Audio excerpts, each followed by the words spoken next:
We have a bit of a dilemma. We all set a time for this shit, but our lovely host, Matt Legionrex, didn't show up. So, until he gets here, I'm taking over hosting duties.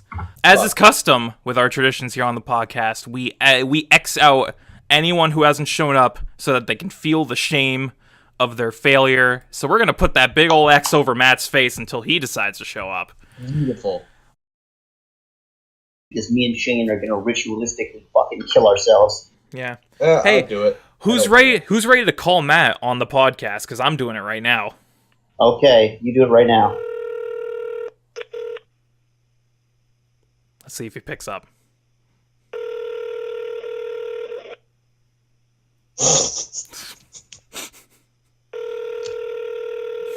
You just gonna answer the phone and be like, fuck. Yeah. This podcast is a fucking train wreck. It is absolute it's kind of terrible, I'm not gonna lie. I kind of love it, though. It's fucking amazing, dude. What are you talking about? Hello? Where the fuck are you? It's 11:36. Wait, is it oh shit. Yeah, it's 11:30, Matt. What the hell? We've been doing this for 30 minutes. Can I still do the news? Fuck.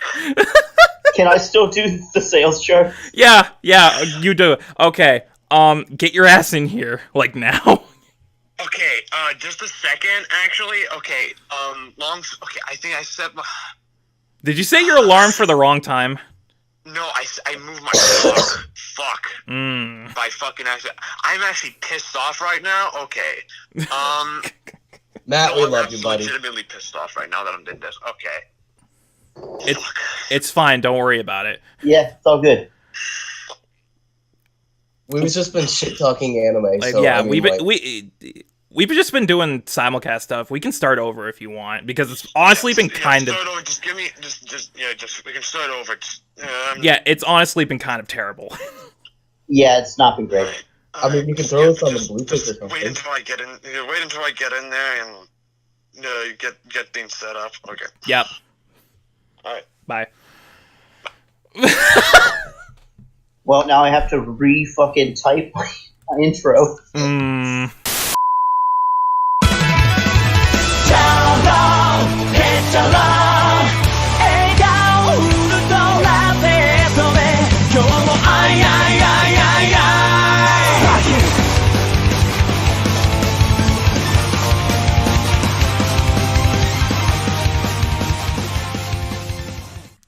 Hello! Hello, everyone. My name is Matt, aka Legion Rex. Now very much awake. I am your host here for the podcast, and like he always is. I am never ever late. I'm always on time. Always the first one. What? Matt was late? The what the podcast. fuck are you talking about? Matt wasn't late. What are you all talking about? I didn't sleep in 30 minutes. I did because I changed my clock. With me I have my also always on time co-host Shane.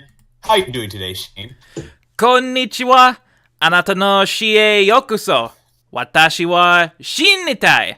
Watashi o kuroshite kudasai. Watashi no kurushima o owaru sete kudasai. Anyway, what are we doing? You always... is that going to be every episode now? You know what? You joke, Yes. but... Please, no.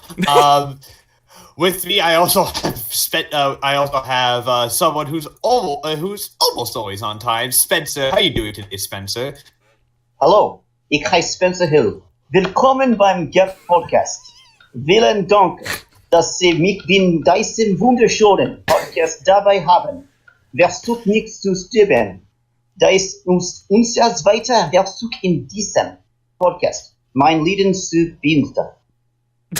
Is this the fucking Axis now? Like, are we the fucking Axis? We could be, who knows? We could be. And not the G.A.P, it's the Axis. No, it's the actual Axis. And with me, I also have we also have Josh. How you doing today, Josh? Привет, я твой гость. Josh, я здесь теплый, добрый первый дерьме. Спасибо, что принял меня. Сейчас я хвост пенский, сосволяет меня, кот седьмик. И кроме этого, шлюшая, девушка. Ну что, Stop! с моим стадием.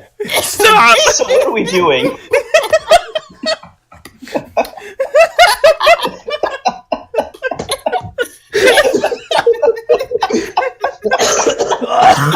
Oh god.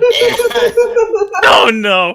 That was better than expected. This is the fucking podcast, folks. Yeah, welcome to the G.A.P where shit sucks and everyone's dead. That was better than expected. I've turned Also- my death for this. Oh, also Easter egg, Matt. All of our intros ended with "End my My suffering." suffering. All of them. All three of them. Oh, this was a coordinated attack. It really was. This was a fucking blitzkrieg. This is fucking. This was. Oh, everything hurts. I am mentally dead right now.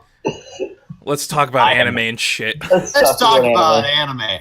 You know how that fucking. If you're new to the podcast, get the fuck out of here because obviously you probably haven't stayed. If you stayed after that, you're probably You're a probably have trooper.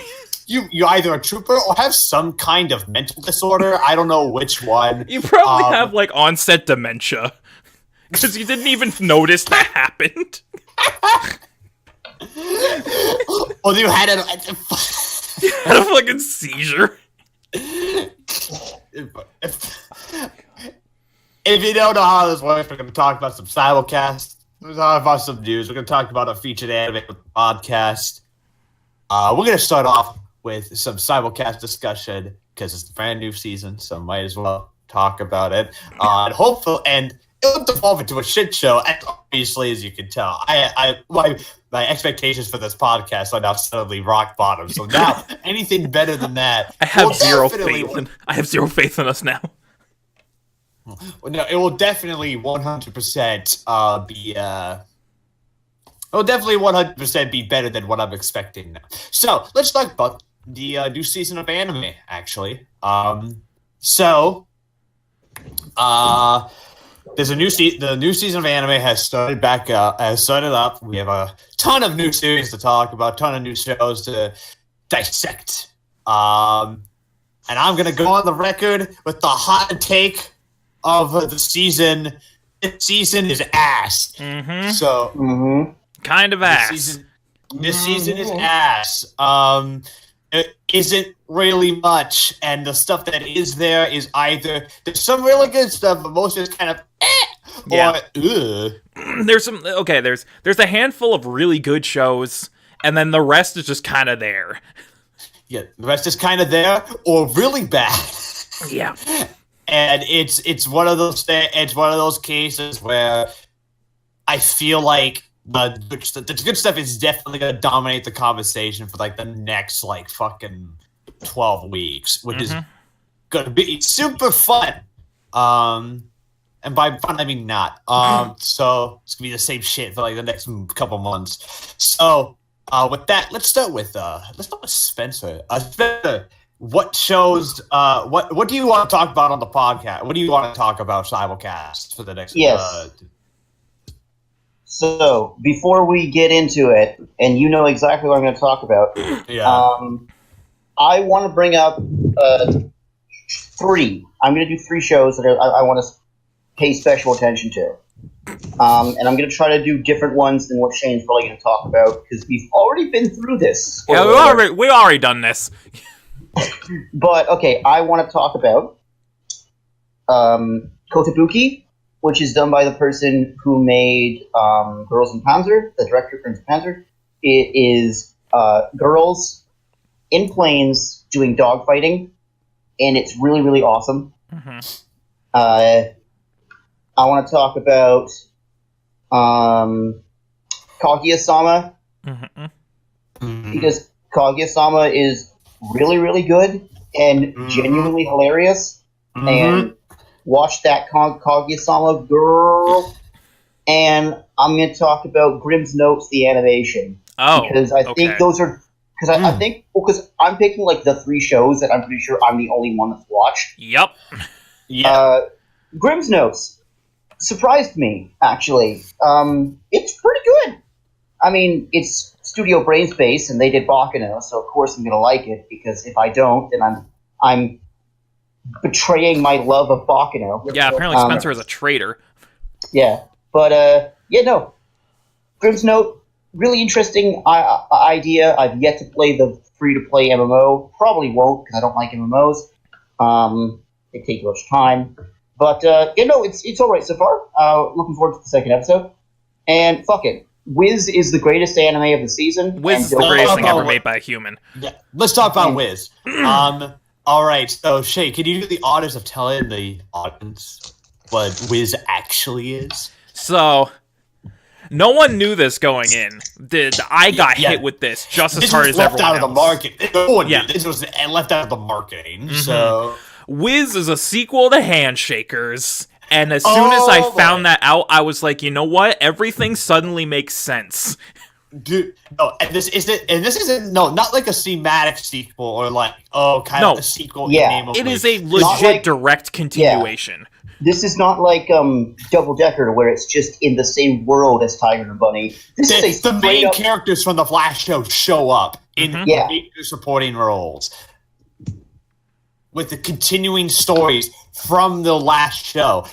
Now, because I don't believe Shane has watched Handshakers, so I don't know how much he actually understood. None of it. I don't think but you don't need to understand anything because Handshakers doesn't make sense to begin with. So, Wiz is something truly special. It's awful. It's pretty terrible. It's awful, but it's amazing. It's amazingly awful. That soundtrack, though. That soundtrack is a bop. The soundtrack's a bop. And it's a level of bad. It's so good. It's bad. I gotta say this now. Like I don't understand how these shows end up being like simultaneously the best and worst looking things I've ever seen. The characters of Wiz don't seem like they belong in the world of Wiz. No, it literally feels like they made like backgrounds for something completely different and just slapped these character models on top of it. Yeah, which is exactly what they did. It's exactly what they did. Yet when they actually move, it's extremely fluid, and the animation is actually pretty good during the fight scenes. But yeah, it looks fucking trash at the same time. I don't understand what fucking black magic they're using on these fucking shows. Like this show, like the thing about Wiz is that it makes absolutely no sense. Nope. And nothing in the show is remotely well written at all. But I love it because Handshakers is the same way. Handshakers might be one of the worst anime I've ever seen, but it's also one of the best anime I've ever seen. It's the best, worst anime. Easy. From a large margin, it is. And then Wiz is continuing that trend. I unironically love this series. For how much I ironically love it. And it's a weird feeling. It's weird. It's like, really weird. In the first episode, the final scene of the episode is DJ YouTuber boy going into the alternate dimension to live stream his DJing. He live streams from the Netherverse, and it's like, okay, it's one of these shows. And then on everyone's phones, everyone can see. Yeah, how does Wi-Fi work in this world? Like, I assume when you go into the Netherverse, which has some stupid name that I forget right now, but how would you still have internet in that world? How would you still have a connection and then be able to live stream to the real world? Can someone explain that to me? I believe Discord. Yeah, Discord being stupid. So, I'm going to get a brief message from our sponsors. Our sponsors today are Bookwalker. Yeah, you haven't heard that one yet, have you? Bookwalker is a place where you can buy digital manga and different Japanese books, like light novels and shit. It's pretty great. Mother's Basement talks about it all the time. It's pretty good. Oh no, I was just agreeing with you. Yeah, about Bookwalker, right? About the fact that I have a feeling that. Yeah, okay. The Netherverse has the greatest fucking wide access network of all time. Yeah. Yeah. Also, for the Okay. record, Discord had a seizure. I figured. Yeah. Because you were silent for a long section of time. But yeah, Wiz is amazing, and everyone needs to watch Wiz right now. Yeah, if you have a High Dive account, just watch it. If you don't, just watch it. It needs to be I haven't watched experienced. Handshakers yet, so Here's the thing, Josh. No one cares. I haven't seen Handshake since it came out, and I haven't seen. I haven't seen Handshakers come out, and to tell you how confusing the plot of Handshakers is, I had to go look up the plot of Handshakers because of certain stuff that was episode 2 of Wiz, and I still had no idea what the fuck Handshakers was talking about. But here's the thing. I don't think I really care with this show. I don't care if nothing makes sense. I just want to fucking watch it. Yeah, yeah, pretty much. Because Handshakers is stupid. Can't wait. Here's the thing: Handshake, like the stupidity of the Netherverse, of like live stream for the Netherverse, is only the tip of the iceberg when it comes to this franchise in terms of quality. In terms of quality, stupidity. All right, Shane. Is there any show you want to talk about? Well, I mean, there's the big ones like Mob Psycho, which is more Mob Psycho. In Mob Psycho, we're not gonna spend too much time on because it's pretty much It's more exactly Mob what you Psycho. expect. If you liked season 1, you're gonna love season 2 because it's just as crazy, it's just as funny. It has all of the same fucking weird art style changes and multimedia shit. It looks dope. It is dope. Watch it. The first episode was amazing. Holy shit! Second episode was just as fucking good. Oh shit! The second episode has a fight scene in a swamp against the fucking grudge lady, basically. Oh shit! Yeah, it's kind of dope. Grudge. Let's see, what else do I briefly want to talk about? Promised Neverland. Maybe? That's not briefly though. Like we could have a whole podcast about that. True. Briefly, let's talk about. You two. What do you think of Boogie Pop? Boogie Pop. I have not watched Boogie Matt Pop hasn't yet. seen Boogie Pop. Oh, I haven't okay. watched Boogie Pop, which is surprising because you think I would watch Boogie Pop at this point. I haven't because I've been busy. I will probably watch it too. I will watch it by next podcast though. I have seen clips and it's really good. Yeah. Okay, well then, Shane, what do you think of Boogie Pop? It's really good. Like I said in the failed recording, it has this avant-garde feeling to the way it tells its story because it's non-linear storytelling, but it doesn't fall into the caveat of like other non-linear stories that are kind of confusing and all over the place. Like this one is all over the place, but I always know what's happening because of the way that they're really going in depth with the narrative, and I really like it. It's Madhouse, so the animation is great. It reminds me a lot of Parasite, actually, now that I think about it. Not only in the way that it looks, but in the way that it feels at certain points. Because it really does have that, like, gripping, dark atmosphere to it. Directing is top-notch. The music's fucking great. Yeah, Boogie Pop's really good. And you should probably watch it if you like horror of any kind. There you go. Yeah. Boogie Pop, real good. Where the fuck did you go? I went to close my door. No, yeah, but Boogie Pop, damn good. Any other show you want to talk about briefly? Before we move on to- Moros Mononokean. Oh yeah, more of the same. It's just more of the same. If you like season 1, you like season 2. That's about it. Okay. Domestic Girlfriend. Yes. Because Spencer Yes. and I have watched this, and we basically have the same opinion. Yes. yes. Let And me so actually. Matt seen the first episode. Matt has not seen it. I thought you have seen the first episode of Domestic Girlfriend. I haven't seen the first episode of Domestic Girlfriend yet. I thought you had. Nope. Oh, okay. No, I was just talking to him about how I felt about it. Which actually is what I'm doing right now. I'm trying to find the messages that I sent him because it basically sums up my thoughts. I mean, I'll start, I guess.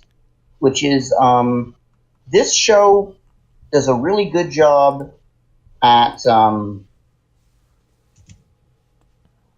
can I put this? It does a really good job at showing what a relationship kind of feels like.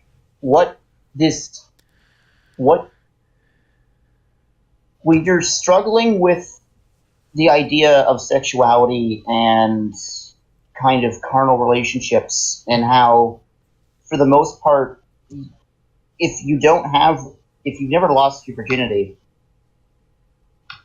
it's both a big deal, but it's also like this weird society thing where you're kind of looked down upon if by a certain age you haven't lost your virginity. Mm-hmm. There are jokes and whole comic routines about this kind of idea. And what Domestic Girlfriend does is takes that idea and kind of goes, yeah, but what if we did this more like an actual kind of like human being instead of an anime character? What if we realistically portrayed what would happen in this kind of situation if you just threw your virginity away on a whim? Yeah. And it has, so far, I like it quite a bit. It's a good drama. The ending was a bit creepy. Ending's gross. Creepy. Ending's really gross. Really gross, and it has the ability to be really gross. It has the potential to be gross. But one episode down, it's good. Like, all right. Yeah. Because I was talking to Matt about this. I'm like, I'm so fucking conflicted about this. Because on one hand, it really did impress me with how smart and realistic its portrayal of sex can be. Like losing your virginity, regret, waiting for the right time, all that shit. On the other hand, it threw in some really questionable shit. Especially the end. Like when the last scene in the episode is the MC trying to kiss his crush, who is technically now his sister, which is gross in several different ways. But also B, passed out drunk. And also C, is also his teacher. Yeah, questionable. Questionable. It's just a quadruple whammy. Yeah. Yeah. But I basically said, it impressed me more than it disappointed me, just because of how realistic its portrayal of sex is. But at the same time, I really hope it doesn't fuck everything up. It reminds me a lot of Scum's Wish, which has a lot of questionable stuff in it from first glance, but it's all...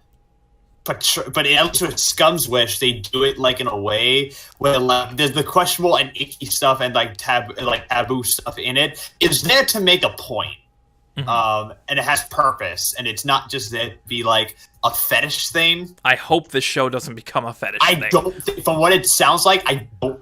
From what I've heard and from what I've read, I don't think it's going to. I think it is taking a more realistic look at it. This is Citrus. This is not Citrus. This is not. This is more like Scum's Wish. And if you like this, you'll probably really love Scum's Wish. So I really loved Scum's Wish when it came. I think it was in my top 10 of the year when the year came out. So it's definitely Scum's Wish is definitely worth checking out. And if it's anything like that, Domestic Girlfriend will probably be really, really up my alley. Yeah, then you'll probably enjoy it quite a bit.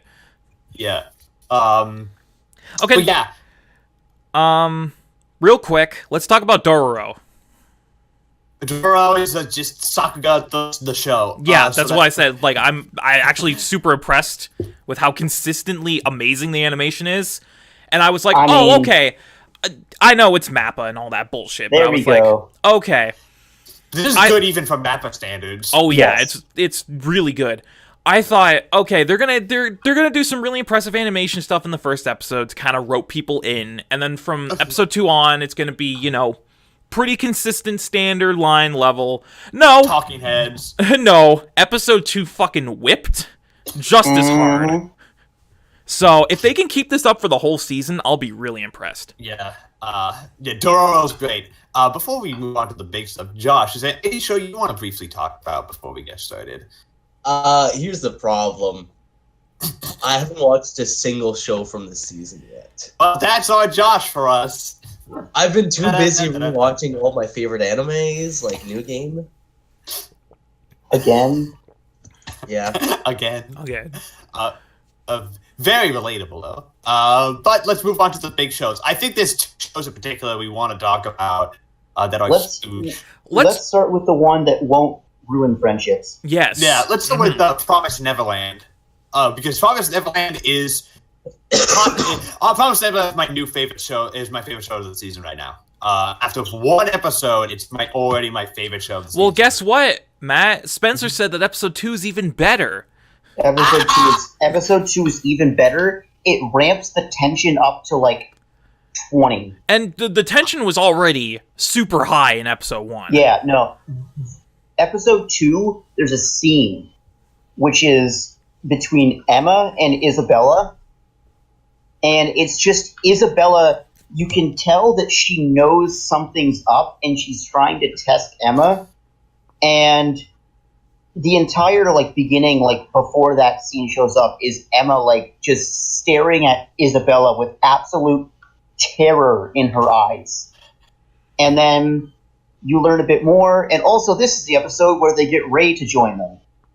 And Ray is Ray, the good boy. Ray is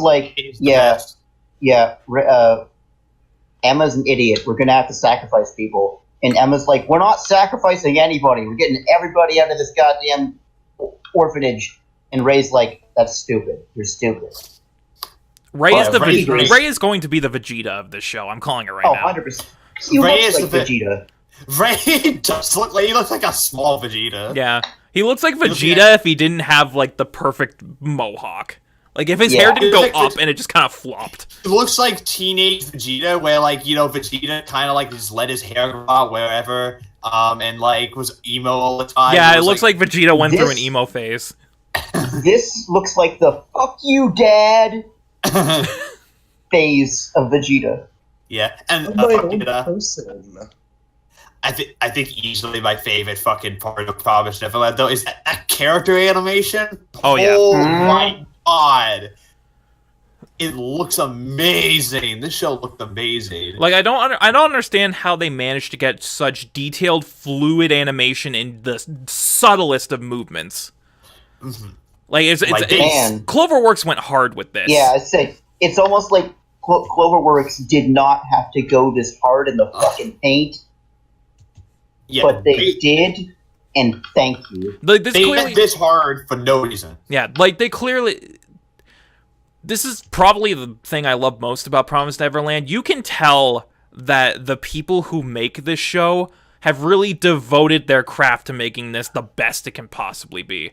Everyone is going 110 on this shit. Mm-hmm. And it's remarkable. Hey, Shane. Yeah? Repeat after me. Can we talk about the sound design? Oh, boy. Yes, the sound design. Ooh, with these fucking straight out of Junji Ito stories, these demons are. These are... the designs of the demons alone are just dripping with this terror. Mm-hmm. They don't look like your typical fantasy demons. They look like abominations. Mm-hmm. And they make the sounds to back it up. They make the sounds to back it up. There's a scene in the first episode where Emma and Norman are hiding underneath a cart. It was a truck. A truck. And the demons show up, and it's just it's a close-in shot of the demon's eye, and it just twitches out and turns towards the truck, and it's I think somebody's here, and I'm just oh no. Oh no.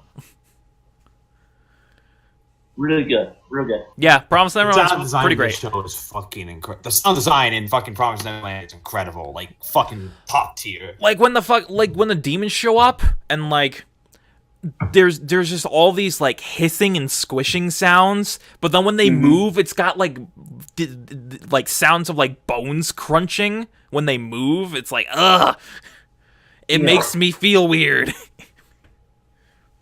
Yeah, and fucking like, the reveal of Connie's spoilers for Promised Neverland. The reveal of Connie's body. Yeah. Fucking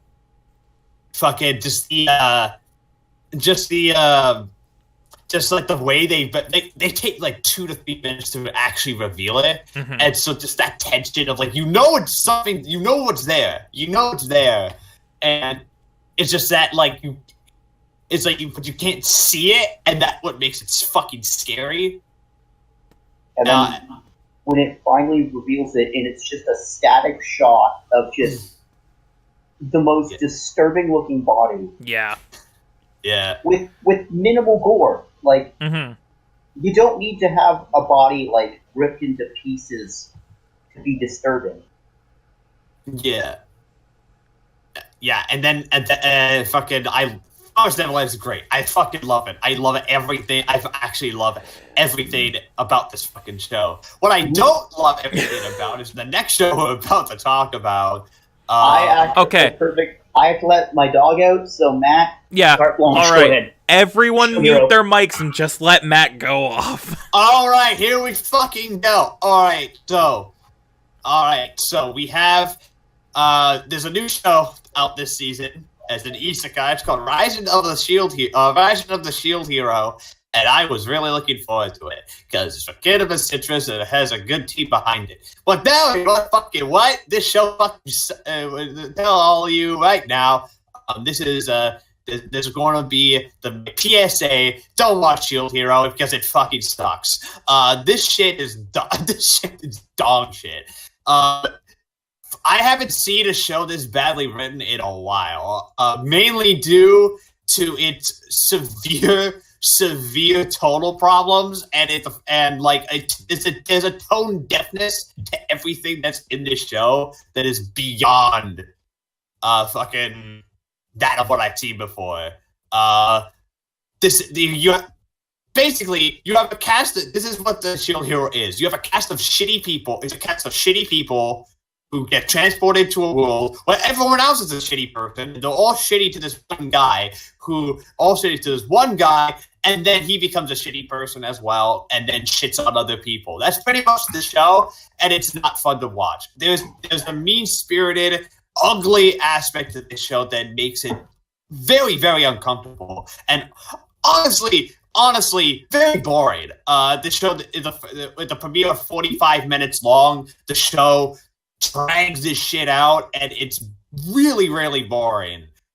Because their pacing is god awful, so they don't know when to fucking cut on things or when to fucking end a conversation. Some conversations will go on for like 5 minutes, and you'll just talking to yourself and say, "Get to the fucking point, please." The only only 2 things about it that really like cut out to me. It's like, okay, I like this. One is the art of it, the art and animation, which are cinema standard of being really, really good. And then the other big one is the Kevin Penkin soundtrack, which is as incredible as usual, considering he did work for Made in Abyss, and his work in Made in Abyss is one of the best anime soundtracks of the past decade.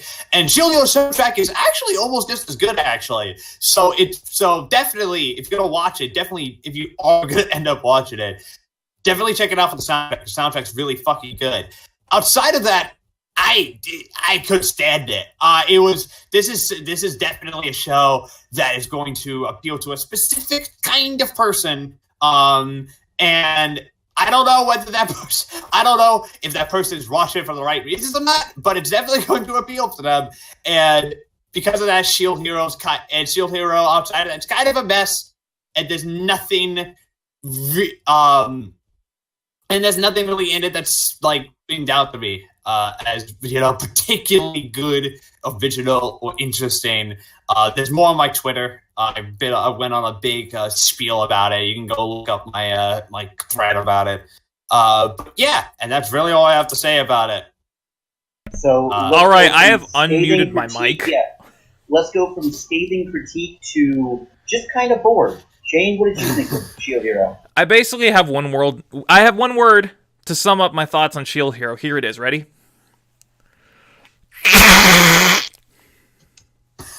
Oh, and that just means I don't know. I don't care. Know what that was. That was me making a farting noise. Because in my mic it sounded in my headphones it sounded like diarrhea, and I got really worried. Yeah, basically. He just shit on the floor. Yeah, I just popped the squat on the floor. That's what I thought that fucking Shane did for a second. Not gonna lie, and I was like, yeah, I didn't hate it nearly as much as Matt did. I agree with a lot of what he said. The writing's pretty bad. The first episode didn't have to be double length. It could have honestly gotten all that shit over with in 24 minutes. Animation is good and the music's really nice. But other than that, I really have nothing positive to say about it. Because to me, it just felt like the most baseline, boring, generic isekai you could possibly have. Like, I have seen this done dozens of times before. So, like, what exactly about this show makes it stand out above the rest? And my answer, from what I've seen, is nothing. There's nothing. This is Bono. This is based outside of. This is based isekai. If you put if instead of it being kind of decent people, it's everyone's a shitbag. Yeah. Which is not fun to me. No, yeah, I agree. Having everyone basically be a dick right off the bat is not engaging character writing. It basically tells me, okay, so everyone here is acting like a douche. I don't like people who are douches, so why should I like any of these people? And the answer is I don't. Because this show doesn't give me a reason to like anyone. Everyone's a dick, or they turn other people into dicks. Which brings me to Naofumi. When in the first 3 minutes of the show, he says something along the lines of, "Oh, is this the princess? Nah, that can't be her. She looks too slutty." Like, yeah. Way to go. Yeah. Way to go, buddy. Yeah, okay, when he transports to the other world, yeah, he tries to be a decent person, at the very least, unlike the other cast members. But if you watch it from, like, the beginning, and, like, from the beginning with him in the real world, he's not a good person there either. So pretty much from the perspective of the audience, it sounds like he's putting up a facade, and that is very and to me that does not make a good that the character didn't, and that makes the character pretty unlikable. Yeah. I think what they should have done is skip that opening scene entirely and just had them be transported there. So our first reaction to Naofumi is that, hey, he's kind of naive, but he's a nice guy. It would have fixed us so many problems. Yeah. It would have fixed that problem right off the bat. And a lot of this issues with Shield Hero could be fixed with just a small, minor fix. Like, why is this world a matriarchy if all the leaders are fucking men? I'll get into my thoughts on that. Because I like at the very if you like world build, like you have one job with world building, and that's to make your world make sense off the bat. And guess what? This world makes no sense off the bat. So I don't know what the hell. I don't know what the hell they were smoking. Anyway, Matt, and I want some. Thank you for interrupting me and going on another tangent. Very much appreciated. Speaking of that first scene, that basically sums up my entire feelings on the show, because that first scene is a perfect encapsulation of how fucking generic the show is. Like, oh, the nerdy otaku loser with the heart of gold gets transported to another world through a book, and then is destined to become one of the 4 heroes of legend to save the world. Gee, where have I fucking seen this before? Probably every fantasy story ever written, for the most part. Like, honestly, and it sounds like I'm hating on the show. I'm really not. I was just so fucking bored when I was watching it. I was like, this show is doing really nothing to make me want to watch more. It's not getting me invested in the characters because they're all assholes. It's not getting me invested in the world. Yes? I'm just gonna say, I'm pretty sure this is a podcast about ReZero. Yeah, Oh, and we'll yeah, get to and- that. We'll get to to that. You'll get to ReZero. Basically, all I want to say is this was boring and generic, and it gave me no reason to watch more because, bleh. There you go. Now, Spencer, everyone else mute their mics so Spencer can have his opinion. All right. Okay, so Matt's comment about this show kind of being, let's just say for a specific kind of person, while I can kind of understand that, I can assure you the audience, and you know me, I am not the...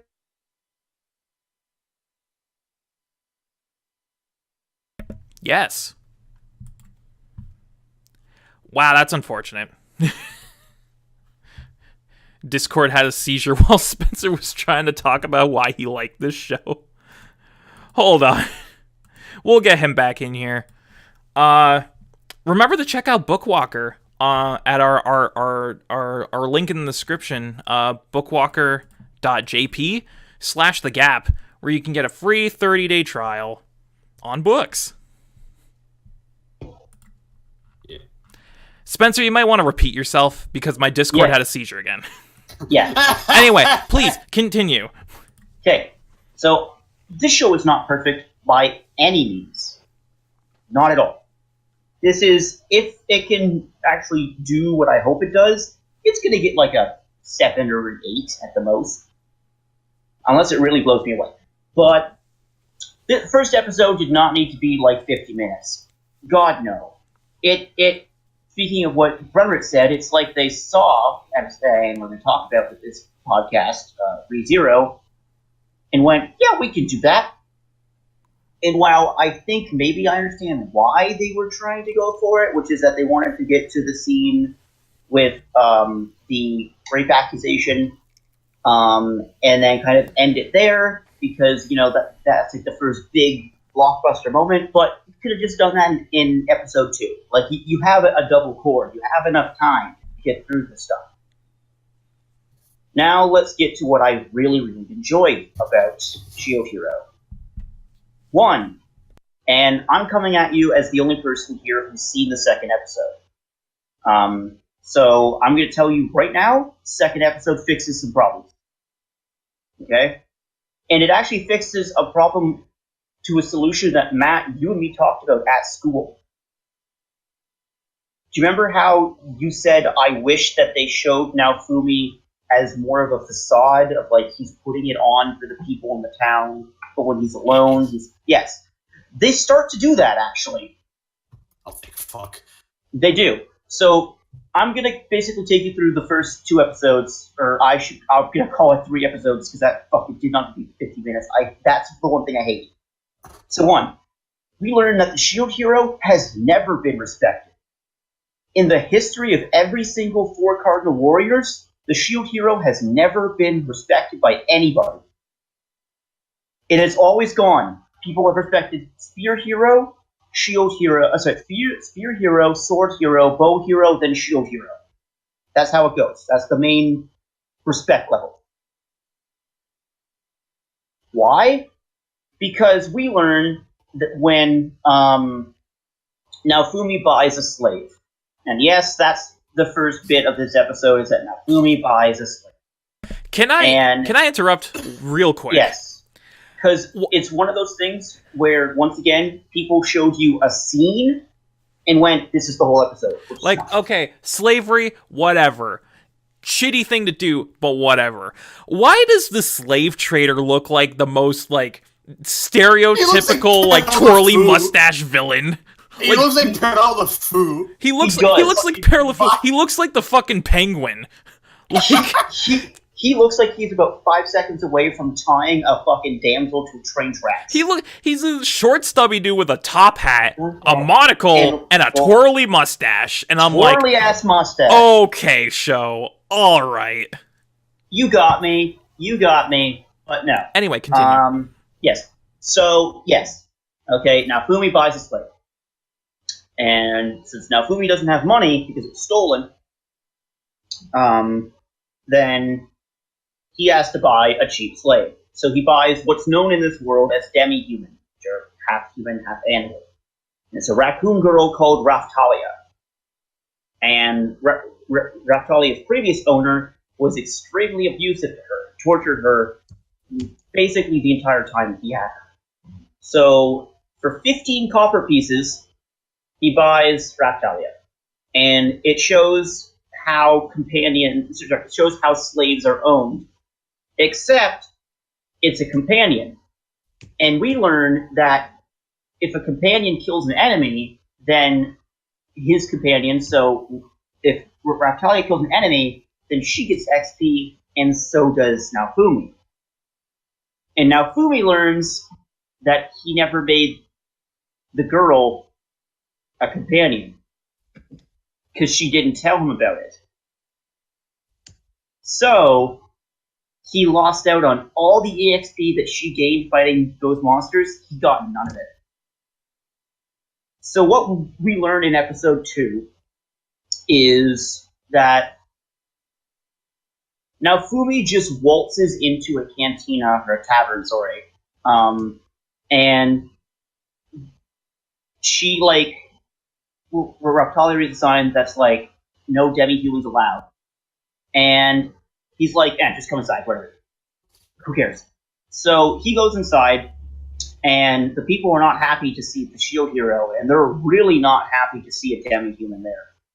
But now Fubi sits down, goes, yeah, what's the cheapest meal kit you got?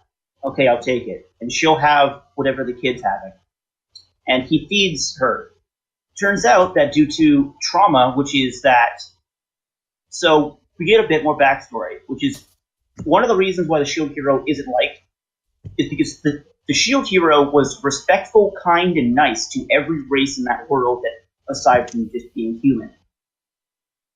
They loved the demi-humans and actually took care of them. So Raftalia was excited to meet the shield hero because her parents, who were viciously murdered during the first wave by a Cerberus, told her that the shield hero has always been kind. So when she gets picked up by the shield hero, we learn that, as a slave, if she doesn't do what Naofumi tells her to, she takes damage, she gets hurt. And Naofumi uses that, I think, 2 or 3 times in the episode. However, it's never as a malicious thing. It's more of like you need to, it's instead of being like a gentle push, it's more like, listen, you need to get over your fears or you're not going to survive this world. Raftalia has mental illnesses and a whole bunch of damage under like physical damage. So what Naofumi does behind the scenes is, while he cooks and feeds Raftalia, he's also simultaneously buying used medical equipment from stores and making medicine for Raftalia in their room. But when he goes out there, he plays the character of the shield hero and kind of threatens people and starts to act all tough. But when he's with Raftalia, the episode ends on a actually kind of heartwarming moment where Raftalia is like, hey, what do I call you? And because he keeps on calling her master. And now Fumi's like, call me whatever, I don't care. And at the end, she's like, now Fumi-sama. And he's like, she called me by my actual name. And then he's like, I'm going to protect you. And we're going to make sure that both of us survive and we can be happy. And it does a lot to fix the character of Naofumi by giving him a person to kind of act off of, in a genuine nice person, instead of being, pissed at the world, like he should be, keep in mind. I mean, I still don't trust Spear Hero. I think that he's in line with that chick. And it was the girl herself who said that it's a meritocracy. Nobody else did. And in order to make a good villain, sometimes you gotta shoot a puppy. And I won't say that the chick, because I honestly forget her name. I won't say that she's a smart villain, but what I will say is that she's a villain nonetheless, and an easy villain to hate. Hell, most of the people are easy villains to hate. But we learn that aside from the interesting thing that Naofumi does, which is he can, his shield can suck up basically and get materials to use, he has distinct spells. And the first spell he gets by a rope shield is called Air Shield Strike. And basically, he can point in a direction and his shield will activate a kind of a ethereal shield in front of him or objects that is in a certain area. And he kind of wait, also you can hear me, right? Yes. Yeah. Okay, good. Okay. I thought I was like dead. You've kind of been going off for like 10 minutes. Yeah, I want to move on. So I want to move on to the news because we've been going at it for we've been going on simulcast for almost an hour. So okay, well, it's good. Watch this. Like a change the thing on. All right, good. Alrighty. And I think that's all we need to talk about for simulcast. I'm pretty sure. I hope. Yeah, I hope. All right, so let's move on to some news. We got barely any news, to be completely honest. Not too much. But I'm gonna mention some of the stuff, some of the pieces of news that I feel are relevant. The first one is that Free is getting another film. Mm-hmm. I saw this. Free is getting two actually. It's getting another compilation film this year. More for Free, Die to the Future, which was the third season of Free. It's getting a compilation film. This is per standard Free because the first two seasons also got a compilation film, so this is not surprising.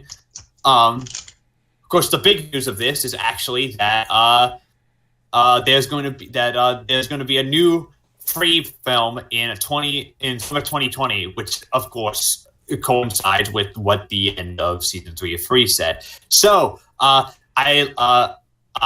it's just more Free, which is good. Mm-hmm. I'm pretty sure Shane's excited as well. I didn't watch season 3 because I had to watch the movies beforehand, and that's kind of a pain. But I'll catch up on it eventually. Yeah, you have 2 years, dude. You have like a year, dude. Yeah, it's more than enough time. Yeah, not enough time. Unless you want to watch the compilation film as well. No, thank you. But yeah, so more Free's coming, which is always a good thing. Next up is industry news, mainly for Mal. If you use Mal, this is important to know. Mal got bought. What?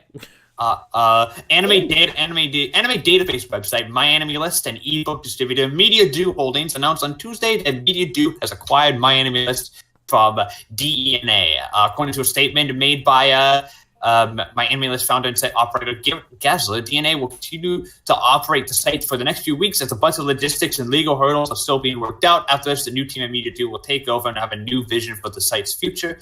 MediaDo's press release plans that it enhanced MyAnimeList functions as an overseas ebook distributor and marketing platform. If you want, MediaDo is a Tokyo-based group that distributes ebooks from many Japanese publishers. They are in they're probably best known for doing the translated Baki manga. They released Baki, among others. And we all know that Mal has a digital manga store that you can buy manga on from both VizMeet and Kodansha. So this is probably connected to that. But this is if you use and MediaDo also announced that they have plans to replace the CEO of MyAnimeList right afterwards. So, all right. So that's gonna change. But if you use a Mal account, which I'm pretty sure everyone, this is important info to know. And Mal, and so, but outside of that, I think, it will be report on any more news as this comes out over the next couple. It's going to be a little bit before the transition happens, so we'll have some time to get used to a possible shit show if this goes bad. Most likely a shit show. Yeah, because acquisitions never always go as planned. Am I right?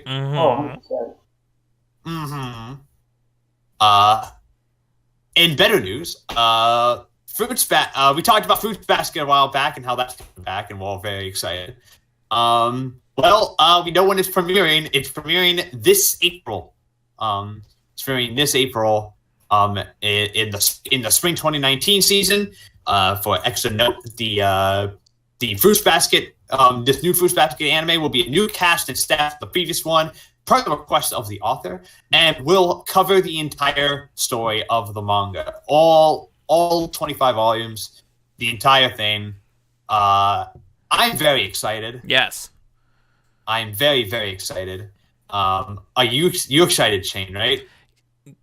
I was actually the other day looking at what was coming out in the spring, and I came to Fruits Basket. I'm like, why the fuck wouldn't I watch Fruits Basket? Like, that's it's the a question. big deal. Like, it's a classic show. It's a reboot, so you don't need to watch the original. Plus, everything I hate about Fruits Basket, everyone's just like, yeah, it's really good. So, like, why not? Like, it's. Spencer, are you excited for Fruits Basket? I've never seen Fruits Basket. I've heard like 2 things about Fruits Basket, and it's been holy shit Fruits Basket and watch Fruits Basket. So I'm probably gonna watch Fruits Basket. Makes sense. Yeah. Yeah. What about Josh? Josh, are you gonna watch Fruits Basket? Yeah. Okay. There it is. Listen, it's a slice of life. You know how I feel about slice of life. Yeah, this is Josh's jam. Let's be real. This is Josh's jam. Yeah. I think Josh. I would be more surprised if Josh said no. To be completely honest, if Josh said no, I'd be like, wait, what? But that means Josh knows something that we don't. But yeah, I know everything. Yeah, Fruits Basket coming in April, and it's time to be fucking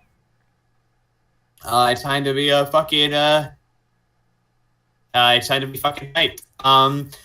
Also, and our final piece of news was news that dropped like a couple of minutes ago, actually. As we're recording this, it dropped. There's going to be a new Lupin the Third film. Sweet. It's going to be this year, more than likely at the end of this. It's going to be at the end of this year. It will be the first. It will be technically it's a.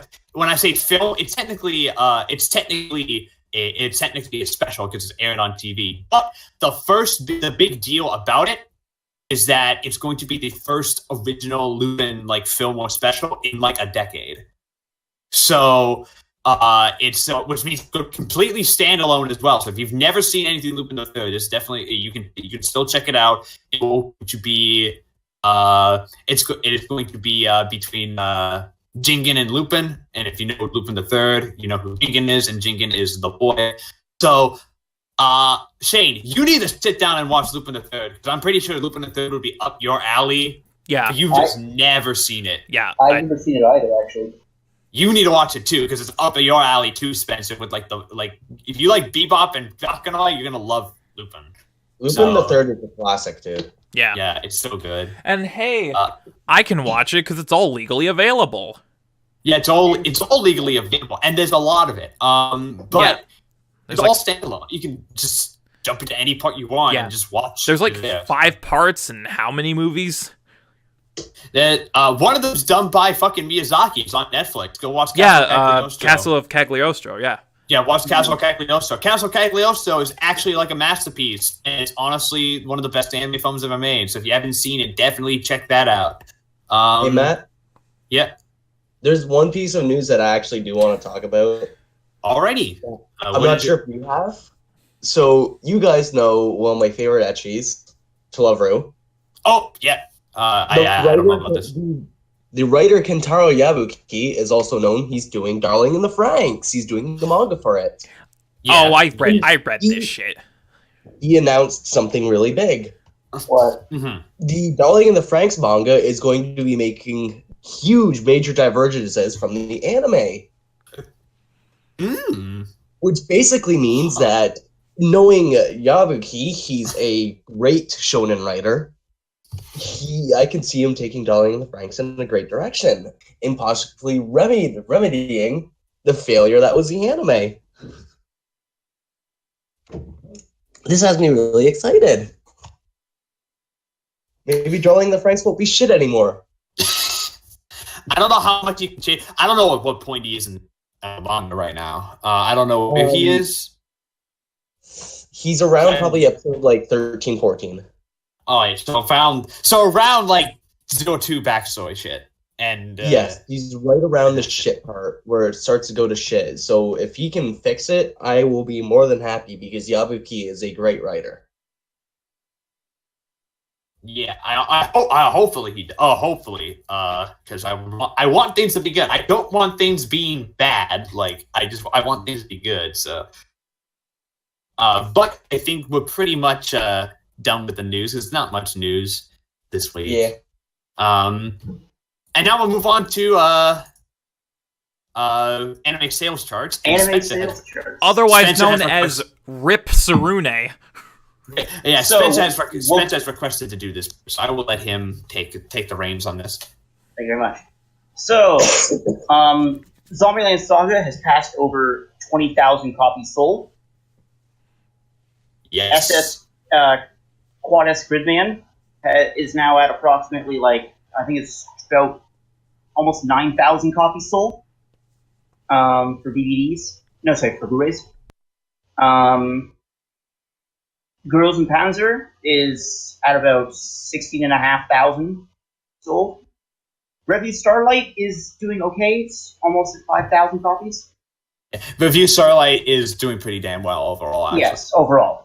The 21st Pokemon movie is continuing to take the charts. It's Pokemon, so not surprised. And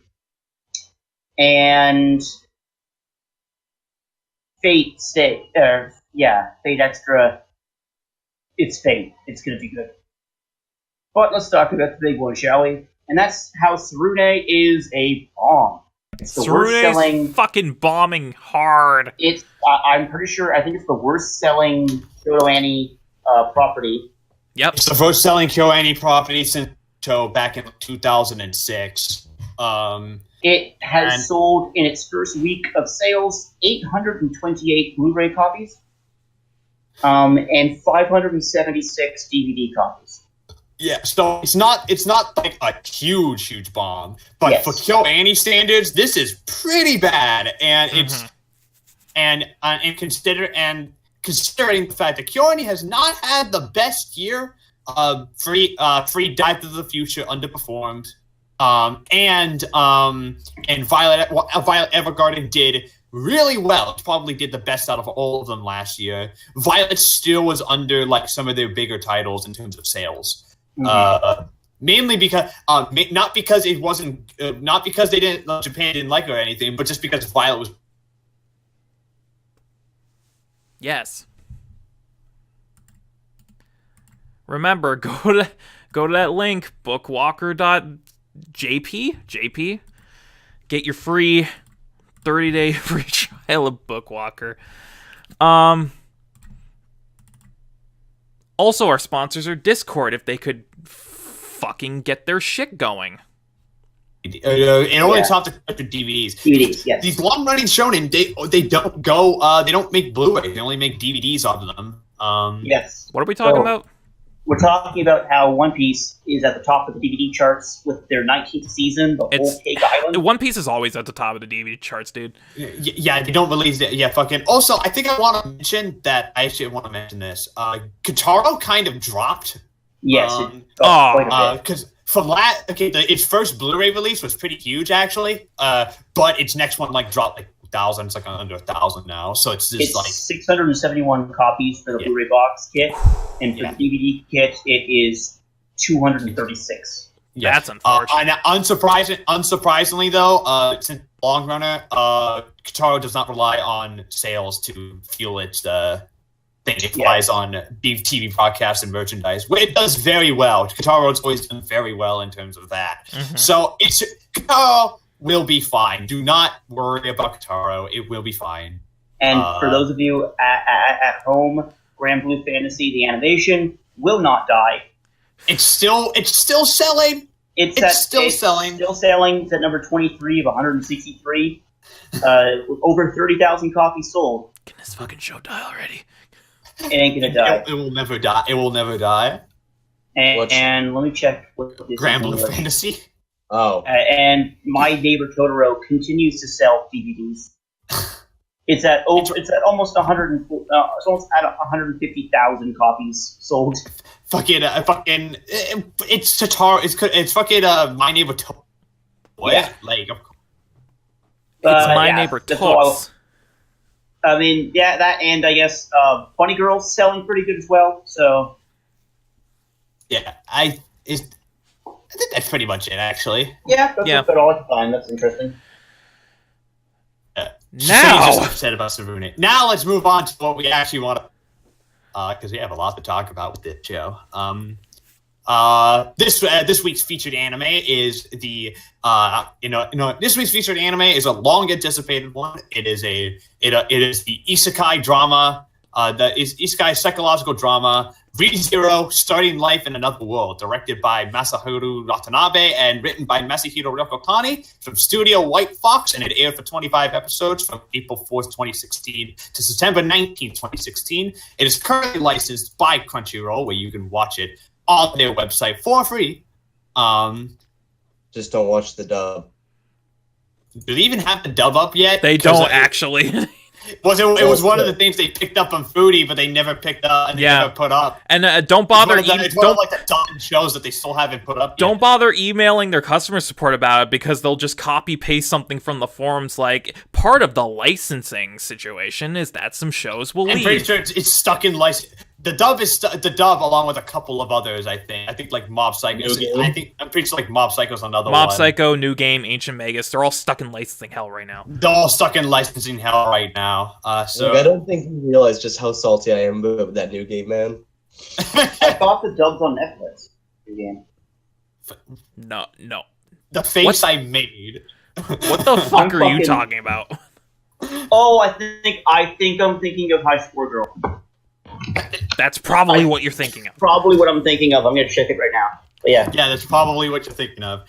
So yeah, ReZero, Starting Life in Another World. ReZero, Starting Life in Another World follows Subaru Natsuki, a standard hikikomori otaku who gets transported to, you guessed it, another world. Immediately, when he gets involved with a couple of things, he comes across some thugs and he gets saved a mysterious silver-haired half-elf girl. And on a quest of a. I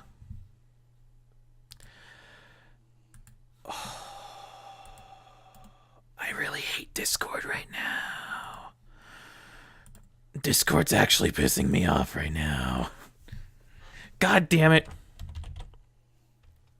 Discord's actually really pissing me off right now. God, son of a bitch.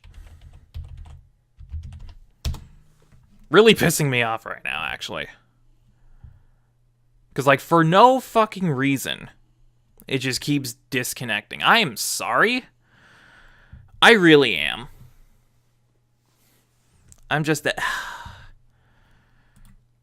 Things aren't going the way that they should be. Everything sucks. And then you die. And it's really unfortunate. It's really unfortunate, guys.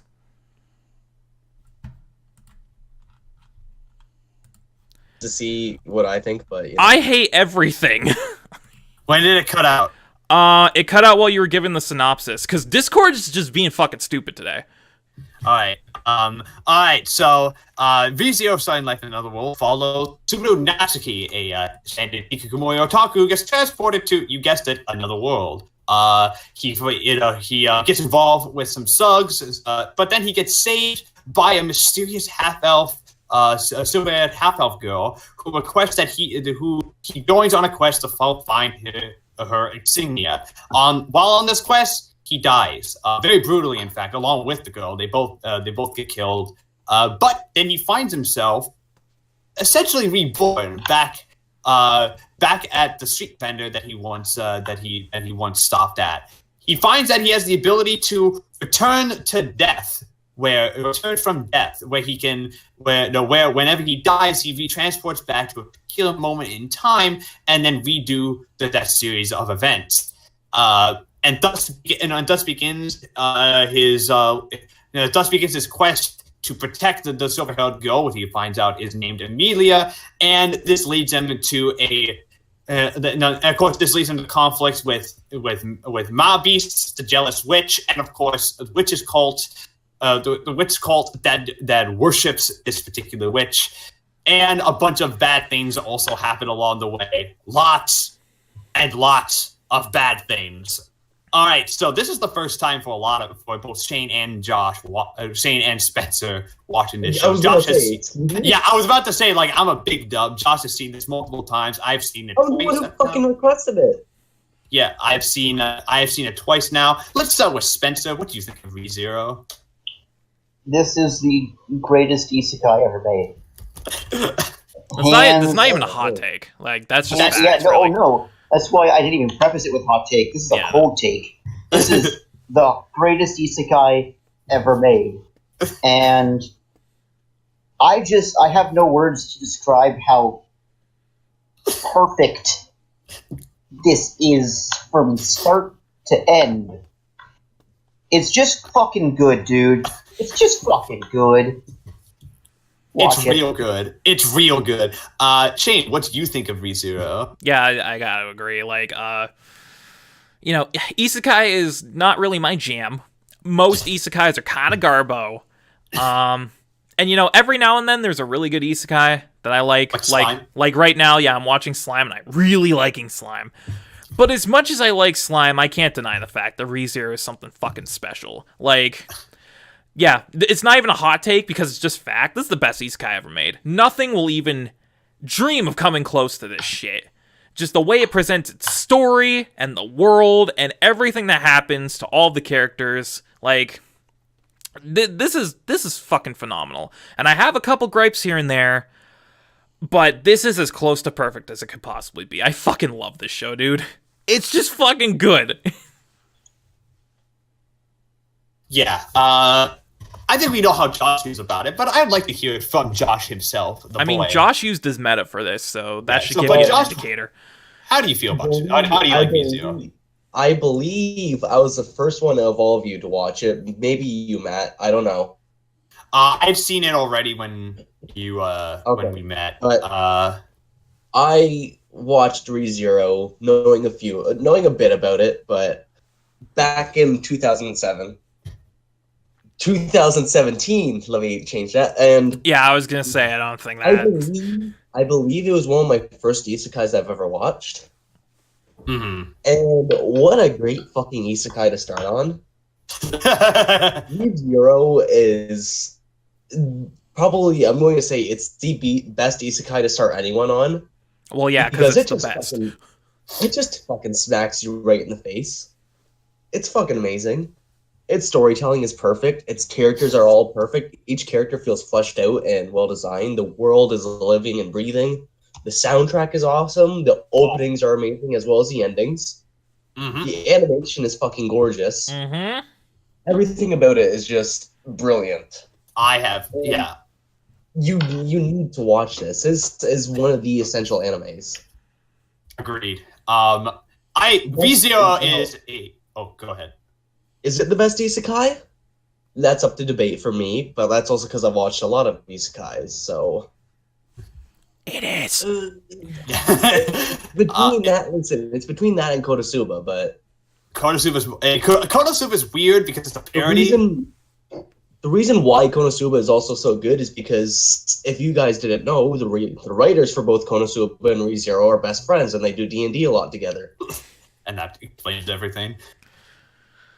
Yeah, and a lot of their sessions are inspired by the stories. Yeah, but ReZero is a show for me I watched it. This is the first time I rewatched it in a while because I watched it as it was airing. As it was airing back in 2016. Watching ReZero as it was airing is like the most frustratingly amazing experience because as someone, as you guys who've been, as like Shane especially, you guys binged it. Same with Josh as well. You also binged it. All three of you binged it when you first watched it. Can you imagine watching this week to week, having to wait? Oh, trust me, I'd claw my eyes out. This is one of the most watching this week to honestly my favorite experiences as an anime fan because it was insane. If I had to, after episode 15, wait a week.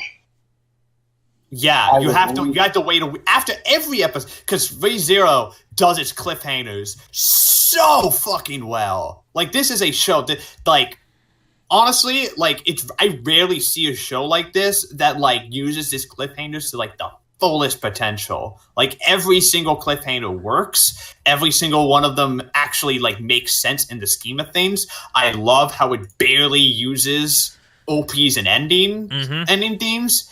So it's so you're watching like just content the entire episode without like any break whatsoever. And the fact is, and my favorite aspect of ReZero, I talked about this on my Twitter. Again, I also talked about this on my Twitter. You can find it on the thread. This is the only isekai I can think of that actually like uses like, hey, you're from another world, and incorporates that into its concept.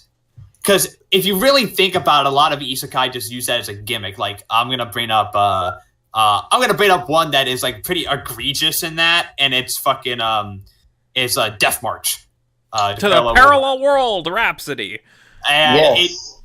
And what it does is it's like, hey, you're in another world now.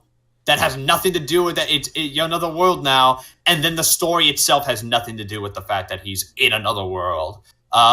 It's something. It's like some other It's like some other bullshit, or like. I mean, I've actually seen it, and it's basically it's because of a weird glitch. He gets like for defeating one enemy, he gets up to level 300. Okay, that's kind of funny actually. It is kind of funny. Like Death March is egregious in that sense, but I enjoyed it. I think like. All right, like with VC, like it like actually incorporates that into its very premise. Mm-hmm. Oh, and also it ditches all the RPG shit from other isekai. Yeah, thank Christ for that. Thank Christ for that. This isn't an RPG world. This isn't like a video game. This isn't some shit. This is a real like fantasy world. And yeah, you could argue that the ability to like respawn at checkpoints is inspired by like RPGs and stuff, and like the idea of like fucking save points. But the show treats it like, it doesn't treat it like a save point. They treat it more as like an ability. They treat it more as like a natural extension of the world, pretty much. In fact, they don't really explain it at all, which I think it might be the strength of it, is that, and I think it comes to ReZero's real strength, it doesn't feel the need to explain absolutely everything. Some things just exist because this is a fantasy world, and there is that. And because of that, the world feels more alive and real than other isekai do, because it just is like, there's cat people. Yeah, there's a cat dude that looks like a female who's actually a man that Spencer got baited hard on. The hardest I've ever. There's cat people. There's a dog guy. Did Spencer get baited by Felix? He got baited by Felix hard. Felix was the hardest I've ever been fucking baited in my life. God, get fucking baited, dude. Yeah, I think everyone, fucking Felix is fucking bait. Oh yeah. But yeah, let's go. Let's dive in deeper to ReZero, and start off, which might be. This, in terms of favorites, this is going to be I think ReZero honestly is the hardest show I've ever had to do for favorite of anything. But let's talk about favorite episode. Oh no. This is a hard to do. Really? Oh, that's easy as hell, dude. Okay, yeah, maybe for some of us it's hard. Yeah, for me it was hard. Josh, what's your favorite episode? I think I know what it is, but Episode 15. and does anyone else have episode 15? Nobody else does. All right, because I don't have it. No, Well, I don't have it. It was close. It's close. I love episode let me go into 15. why episode 15 is so amazing. Mm-hmm. After I die. Hold on, he has to return by death. It's So returned by death. episode 15, we see Subaru finally break.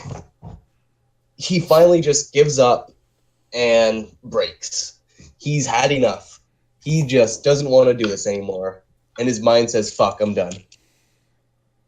Mm-hmm. So after that, he and Rem decide that they're going to return to the mansion with Emilia, or return to the mansion and go see Emilia. But surprise, surprise, guess who's here to fuck up the party? The good old witch cult. With I'm going to say with probably the best villain in a lot of anime, Betelgeuse, who is a great antagonist to Subaru, who personifies a lot of the things Subaru hates about himself, is sloth. And after that, Subaru gets captured. I just want to give also a quick point out to how great the voice acting was for this episode. Oh, yeah. The hatred and pure wrath in his voice when he's telling Betelgeuse that he's going to kill him is fucking brutal. The brutality in this episode where we get to see Rem brutally fucking killed sends shivers down your fucking spine. Rem gets fucking murked, dude. Betelgeuse is God. He's a fucking maniac. And you learn just how fucking crazy he is on this episode. And you know what? I'm gonna give credit where credit is due to Josh, because Josh does not like the dub for the show.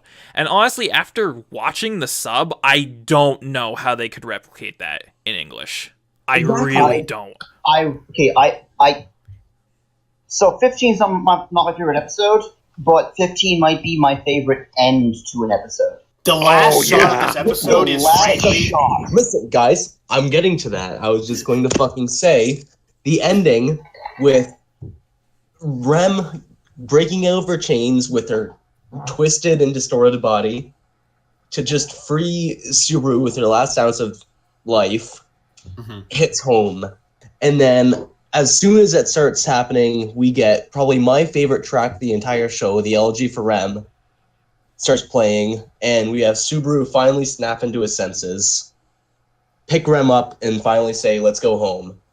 And it's just a silent walk with the song playing until we get Subaru reaching the mansion, the Walther's domain, to see covered in snow and all the people he loved and care about dead.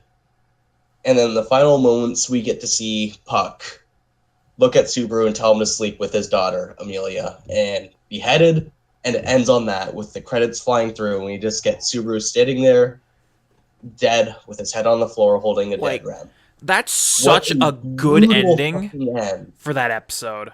Like, the directing there is, like, top notch. Just to have the music playing, everything is just perfect. the music playing. The music playing and the fact that the final shot is Subaru getting beheaded and then credits, like, immediately. It's like you have to sit here and what makes that watch shot this. better is that as the credits go, they put in the fucking effort to have the snow build up around them as the credits. They didn't need to do that, okay? Fucking White Fox. It's one of my favorite things about this anime is that there's so many little details that the White Fox didn't need to do, but they did, and I appreciate when you do that in an anime because not only does it show that you respect the IP that you're animating, but it shows that you respect the people watching it. Because if you think about it, White Fox did not need to do half of the stuff that they did to show character growth and development. Like, episode 15 is I still watch the episode by itself sometimes when I just want a great chill. Oh, I can definitely see this being like one of those standalone episodes that you just watch on a whim because you feel like it. Yeah. Yeah. This is a great. That last shot will be that last shot has been seared into my brain ever since like fucking 2 years ago. Years ago. Like, when I first watched it, I sat there through all the credits just fucking wondering what the fuck did I just see. Mm-hmm. Mm-hmm. Yeah, and then when I first watched it, I had to wait a week. So there was that. Lol. I had to wait a week. LOL. It sucked. It really did suck. But Spencer, what's your favorite episode of the show? Yeah, this will be interesting. My favorite episode is episode 19, Battle Against the White Whale. Yeah. So, it following what might probably be Shane's favorite episode, 18. Potentially Matt's.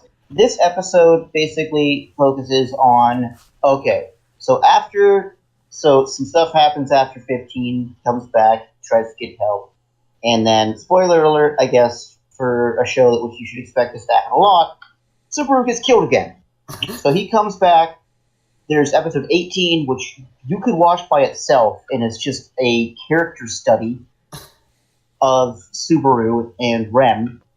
But episode 19, Subaru, what I love about Subaru as a character, and you're going to talk more about this when it comes to episode 18, if either of you talk about it, that Subaru feels like a person.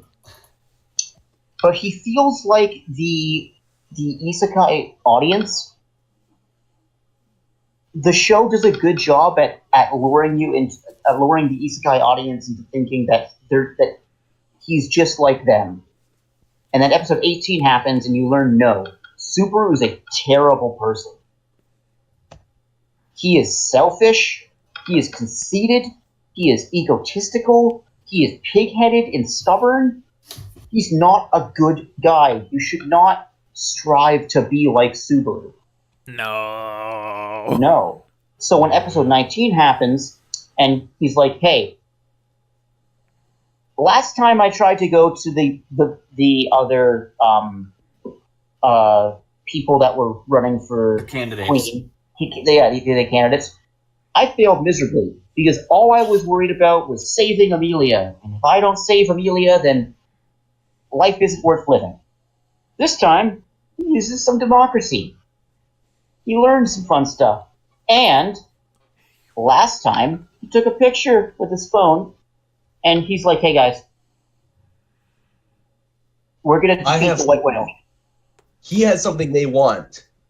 I'm going to use that. Yeah. We're going to defeat the White Whale. And for helping me, here's what's going to happen, okay? Mining rights. In Roswell's domain, the mining rights. We're going to split that up. Hey, Krish, you want some mining rights? Here you go. Hey, Anastasia, you want some rights to some other stuff? Here you go. Hey, Wilhelm, you get to kill the White Whale. Can we...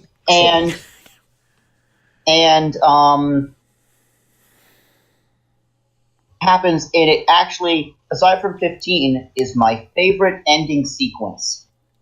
Oh, with the phone. Yeah. Which is with the phone. Which is, the armies are there, and there's tension in the air, and it's time that the White Whale is about to come up, and he's about to appear, according to what Subaru talked about. And then his phone alarm goes off, and it plays over shots of the army nervously looking around. And once his alarm reaches a climax, the White Whale appears.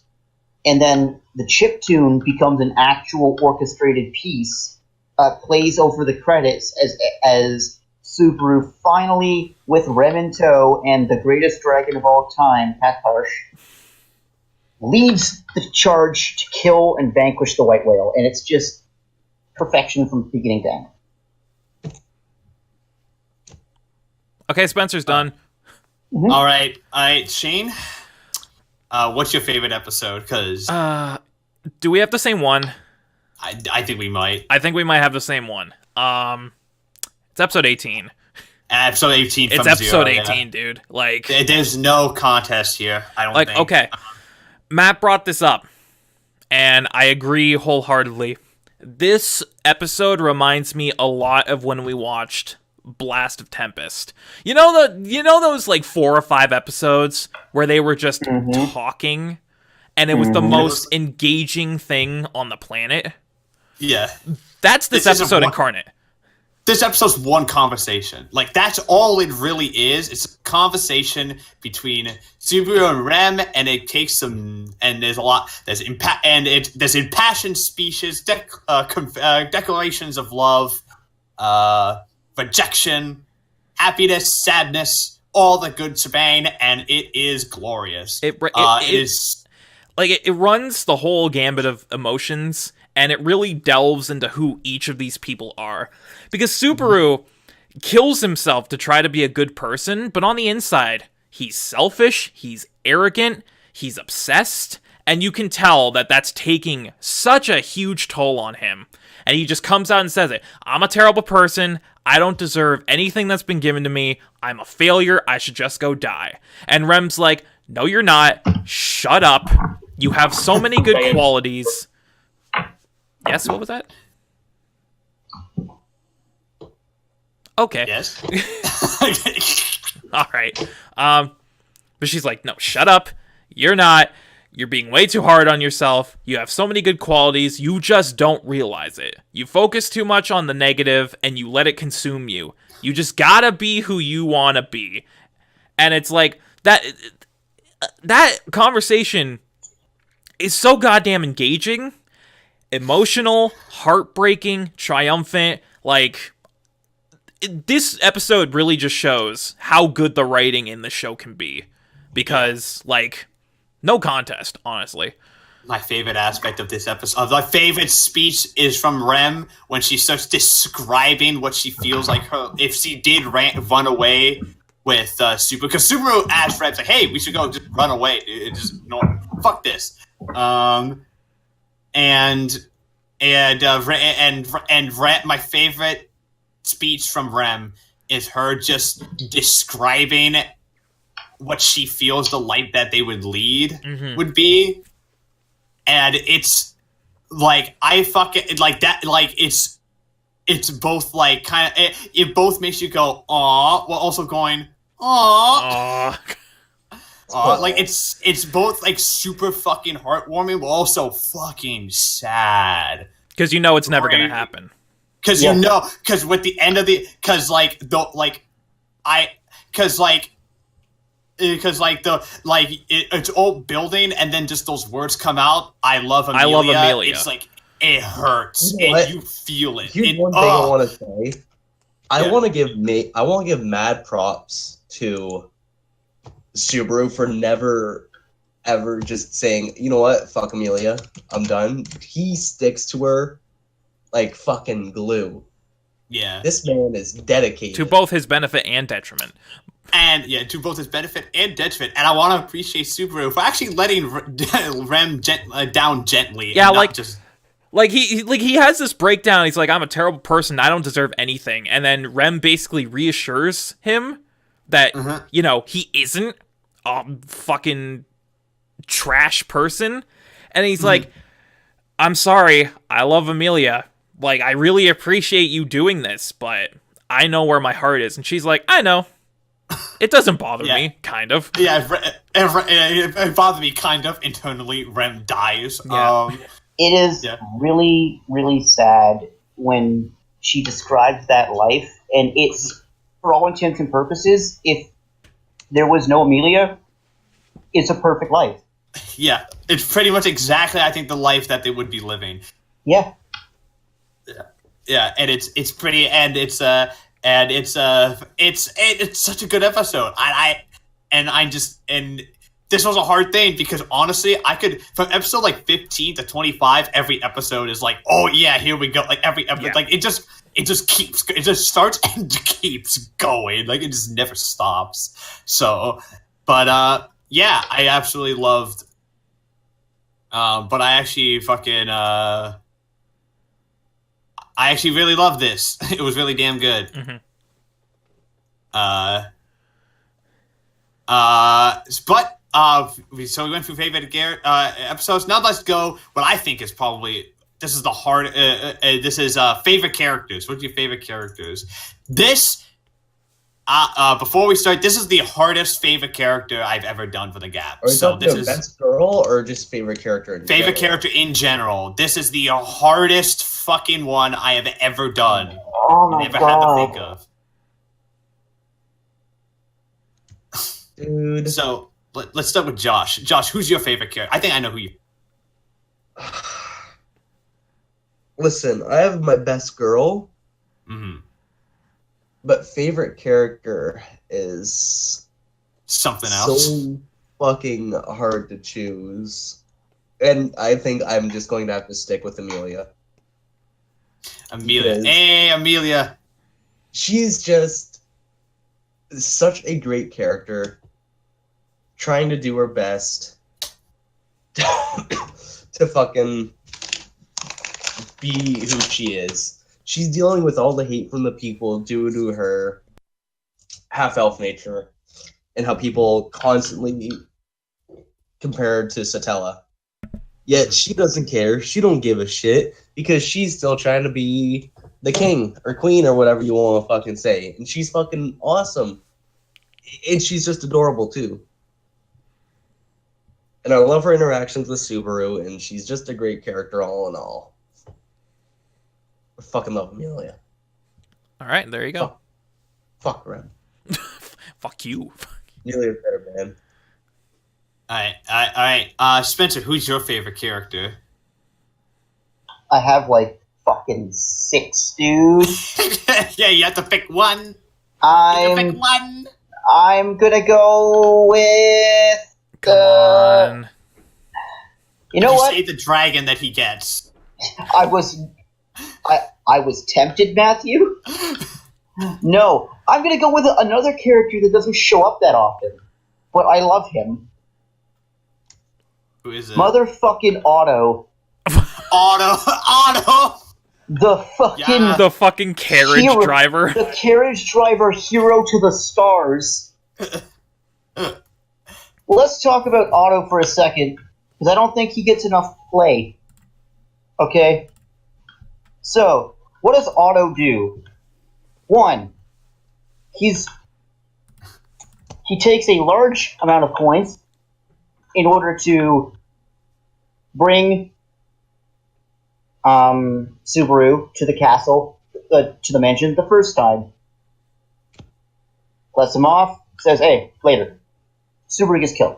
Second time, him and his buddies are like, we want no part of human trafficking. And then Subaru pulls out money, and it just smash cuts to just as the carts just go. And he gets terrified, pushes Subaru out of the cart once he gets stuck in the white whale stuff, and he goes, I don't know who Rem is, because we learned that anybody caught in the white whale's fog gets erased from literal existence. Who the fuck is Rem? Who the fuck is Rem? Who is Rem? I don't know who Rem is. Who's Rem? Anyways, and then he comes back and he's like, I don't know who you are, but you sound like you want to save Emilia, so I'm going to use my fucking magic, which is kind of broken as a carriage driver, which is he can hear the sounds, like he can talk to the trees and animals. So he's lucky, in a sense, because like, he knows all the shortcuts. And he's like, okay, so you do what you gotta do. Please don't die. And then I've been told that he plays a much bigger part in the in what will be the second season. But I just love him. He's this absolute buffoon, and he feels like the least OP character to exist in this world, because he's just like, dude, I'm just trying to do my job, but sure, I'll help you. I not? thought for sure that you were gonna go with Wilhelm. Honestly. Yeah, I thought you were gonna go for Wilhelm. Yeah. Because Wilhelm is up there for me too. I love that man. Wilhelm. Okay, my list of 6 went Emilia, Subaru, Wilhelm, Otto, Ram, and Reinhardt. 6. Yeah, the guy who's there for 3 episodes. Oh, Reinhardt's great though. So like, so Shane, who's your favorite character? Do me last, because mine's a hot take. I think I know who it is. Mine's a hot take if there ever was one, but do me last. Actually, because mine's also a hot take, especially after this fucking rewatch. Oh, who has the hotter take then? All right, so you go first. Actually, you go first because I'm curious because you might have the same. I don't know, because when I say hot take, I mean this is literally the first time this has ever happened. Mm-hmm. My favorite character is also my least favorite character. Oh, is it Subaru? It's fucking Subaru. Like, we've talked about Subaru quite a bit already.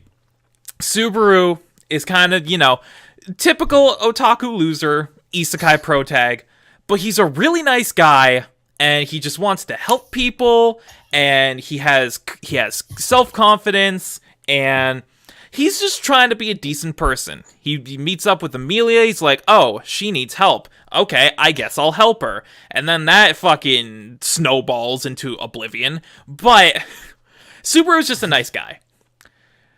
But then as things progress, and as he starts dying more and more, and he sees all of this fucked up shit, his true colors start to become apparent.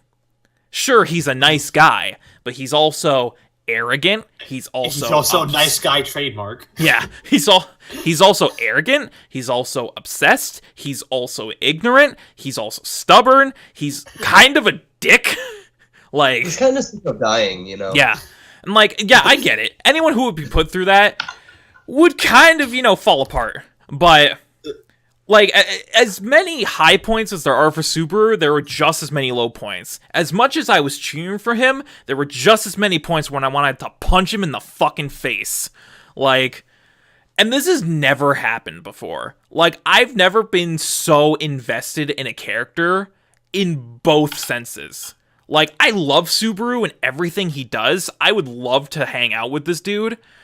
At the same time, I wouldn't want to go fucking near him. Because Yeah. As much good as he does just as much bad. And it's such a weird dynamic, but it also shows, again, how good the writing is in the show. Because his arc, honestly, is one of the best arcs I've seen in a long time. Like, the back and forth between his good and bad sides is such a thrill to watch. So it was weird picking him as both favorite and least favorite, because, like, how often does that fucking happen? Yeah. That's a rarity. All right, so mine is a hot take, and I'm about to get blasted. I know who it is. I'm about to get blasted. No, I know who it is. listen. He's jumping ship, boys. No, wait, Matt, listen, shut up. Matt, I love you, but fuck you. I already know who it is. You're fucking he's insane. jumping ship, guys. Yep. I'm about to get blasted because initially. This character, I've always loved this character. I've always loved this character. Just even in the original rewatch, I've always loved this character.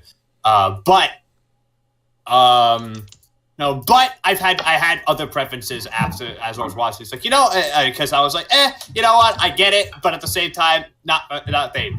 After this rewatch, though, I thought about it, and I thought to myself, no, wait a minute. No, this is easily my favorite. This character is easily my favorite character in the show, and that's Rem. Easily my favorite character in the show. Mainly for the fact that she gets probably probably my favorite character storyline in the show. From her first appearance to all the way to episode 21. Her arc is fucking is a mix of fascinating. It's fun. It's emotional. She's easily her dedication to Subaru is a mix of both like adorable while also kind of psychotic at times, but also in like that good psychotic way. Yeah, like sit on me. What? Excuse me. Choke me, what? Hit me with your giant mace. Excuse me? No, she has a fucking she's got a fucking mace, and it's dope. She like fucking when she hits someone with it, they literally explode. They don't just die. They just fucking they get eviscerated. Oh no, yeah, they fucking give, dude. They eviscerate. Fucking just Rem was if you would ask me before this rewatch, I'd say my favorite character would probably be fucking my favorite character would probably be Subaru. But after this, it's Rem. It's easily Rem. Yeah, fuck it. Rem's best girl, fight me. It might be. I might still be. It might be now. Actually, I think I jumped ship. Fuck it. Rem's best girl, fight me. Josh, kill me in my sleep if you want. I don't care. I'm about to get blasted right now. I don't give a shit, Josh. I'm getting blasted. It's over. Fuck you. Blasted. I don't give a shit, Josh. You're wrong. Oh, fuck you. You're wrong. Yeah. All right, let's talk about least favorite characters now. Well, you already got mine, so. It's Subaru. So it's Subaru. My least favorite character is Matt and Shane. Yeah, we're shitty people, right? My least favorite character is gatekeeping in the anime community. Same. So Josh, who's actually your least favorite character? Because I'm curious. I'm very curious. Because it's actually Elsa. Elsa. You know what? Oh yeah, because he doesn't do anything. Yeah, she doesn't fucking do anything. Yeah. Guess what? The arc she comes back in is the next arc after this. So wow, that sucks. Listen, she's like there and she's like, oh yeah, I'm a bad person, and then she's gone. It's like, okay. No, she's there and she's like, well, time to kill, and then Reinhardt fucks her shit, and then she just fucks off. Here's one other thing. She hurt Emilia. Therefore, terrible. Therefore, bye. She's a slut. Fuck her. She's a slut. She's a slut. Anyone but Emilia, any female character in the show except for Emilia and Anastasia's whole crew are fucking sluts. That's a hot take. That's a hot take. Fucking hot take. That's like molten take, dude. That's volcanic, dude. That's All let's just me. Spencer, who's your least favorite character? Fucking Please. Priscilla? Oh I yeah, guess. the cunt. I want her to step on me though, so I can't say she's my Okay. least I mean, she favorite. does kind of step on no. Subaru, so. I can say numerous least favorite characters from a story perspective because they fuck off and they don't fucking do anything. Hey, Priscilla, you're a bitch. Do you want to be part of the? No, wait, never mind. She's not part of the. Wait. Oh, she's. Do we ever see? No. Oh, okay. Hey, Reinhardt, you're pretty cool. You know how you. Oh, wait, you're just gonna. Oh, okay. He's with Felt. That's what happened. Felt, you're pretty cool. Oh, wait, you're just gonna enter. Okay. Felt. Oh, Ram, I like you better than your. Wait, you're just gonna be okay. Yeah, Rem's more important. Fuck you. Yeah, that's part of the reason why I hate Rem, and it's because I hate when anime do this. Don't handcuff me with a fucking character.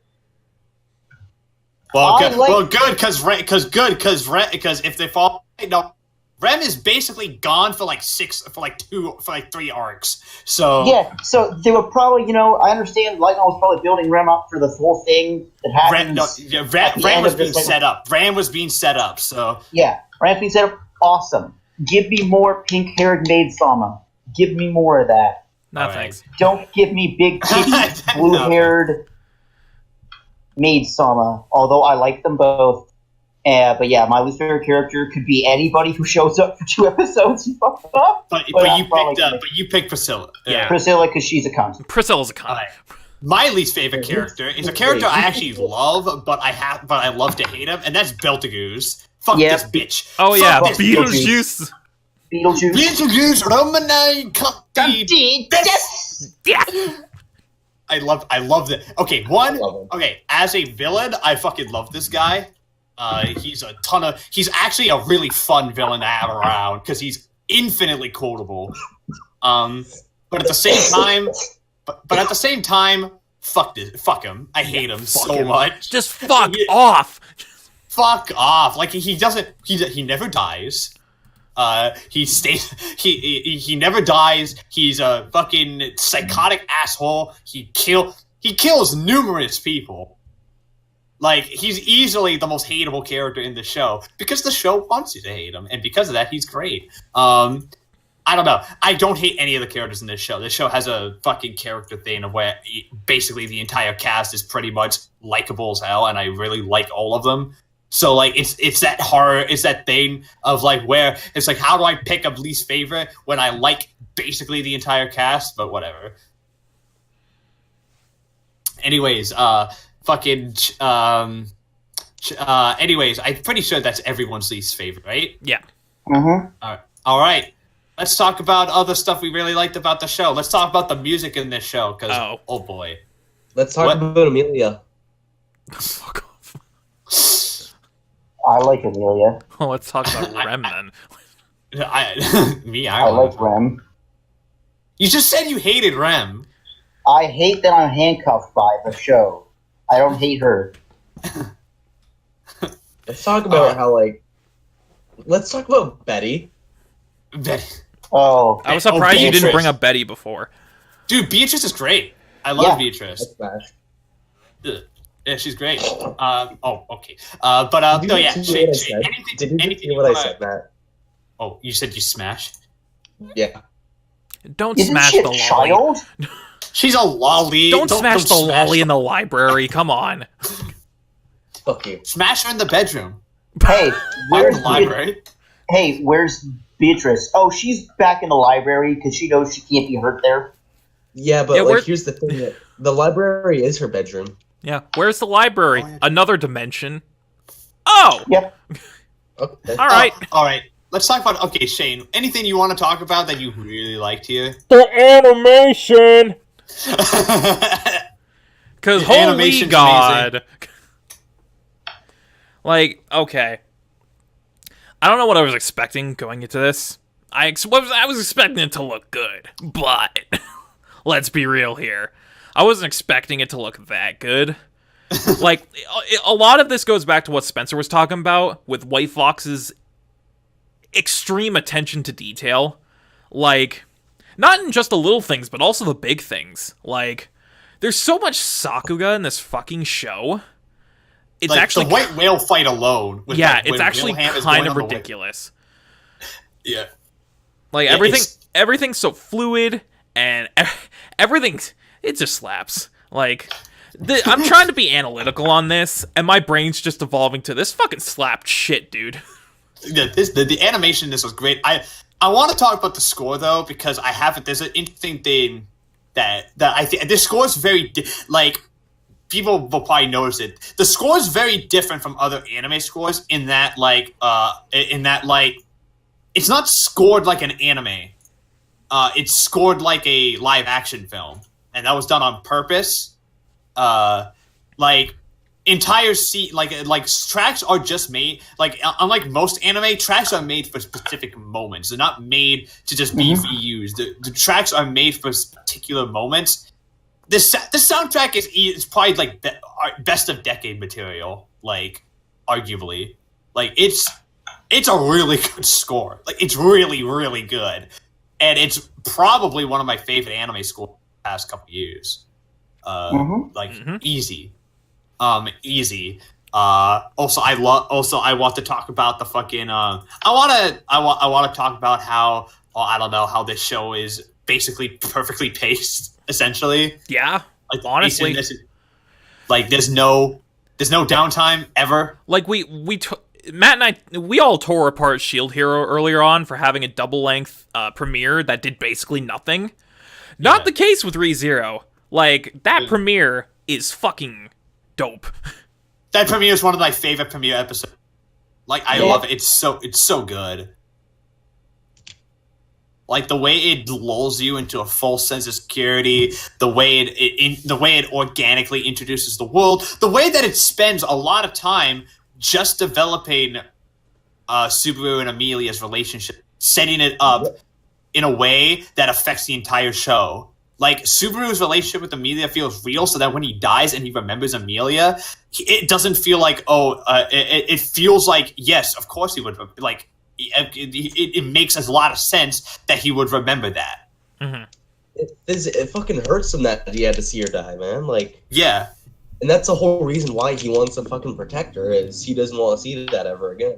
Yeah. Yeah, and it's just a great first episode. It's just a great first episode. Like, everything with the first arc is basically a mini movie, to be completely honest. Yeah, they could have just done those, like, I know it's 3 episodes, but it's basically 4. They could have done those 4 episodes, just made it a movie. Would have been great. Yeah. Yeah.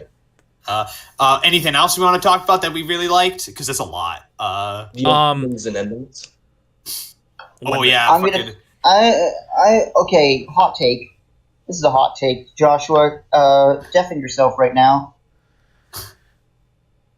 Before you get angry, just deafen yourself. Speak. I really didn't care for the EDs and OPs.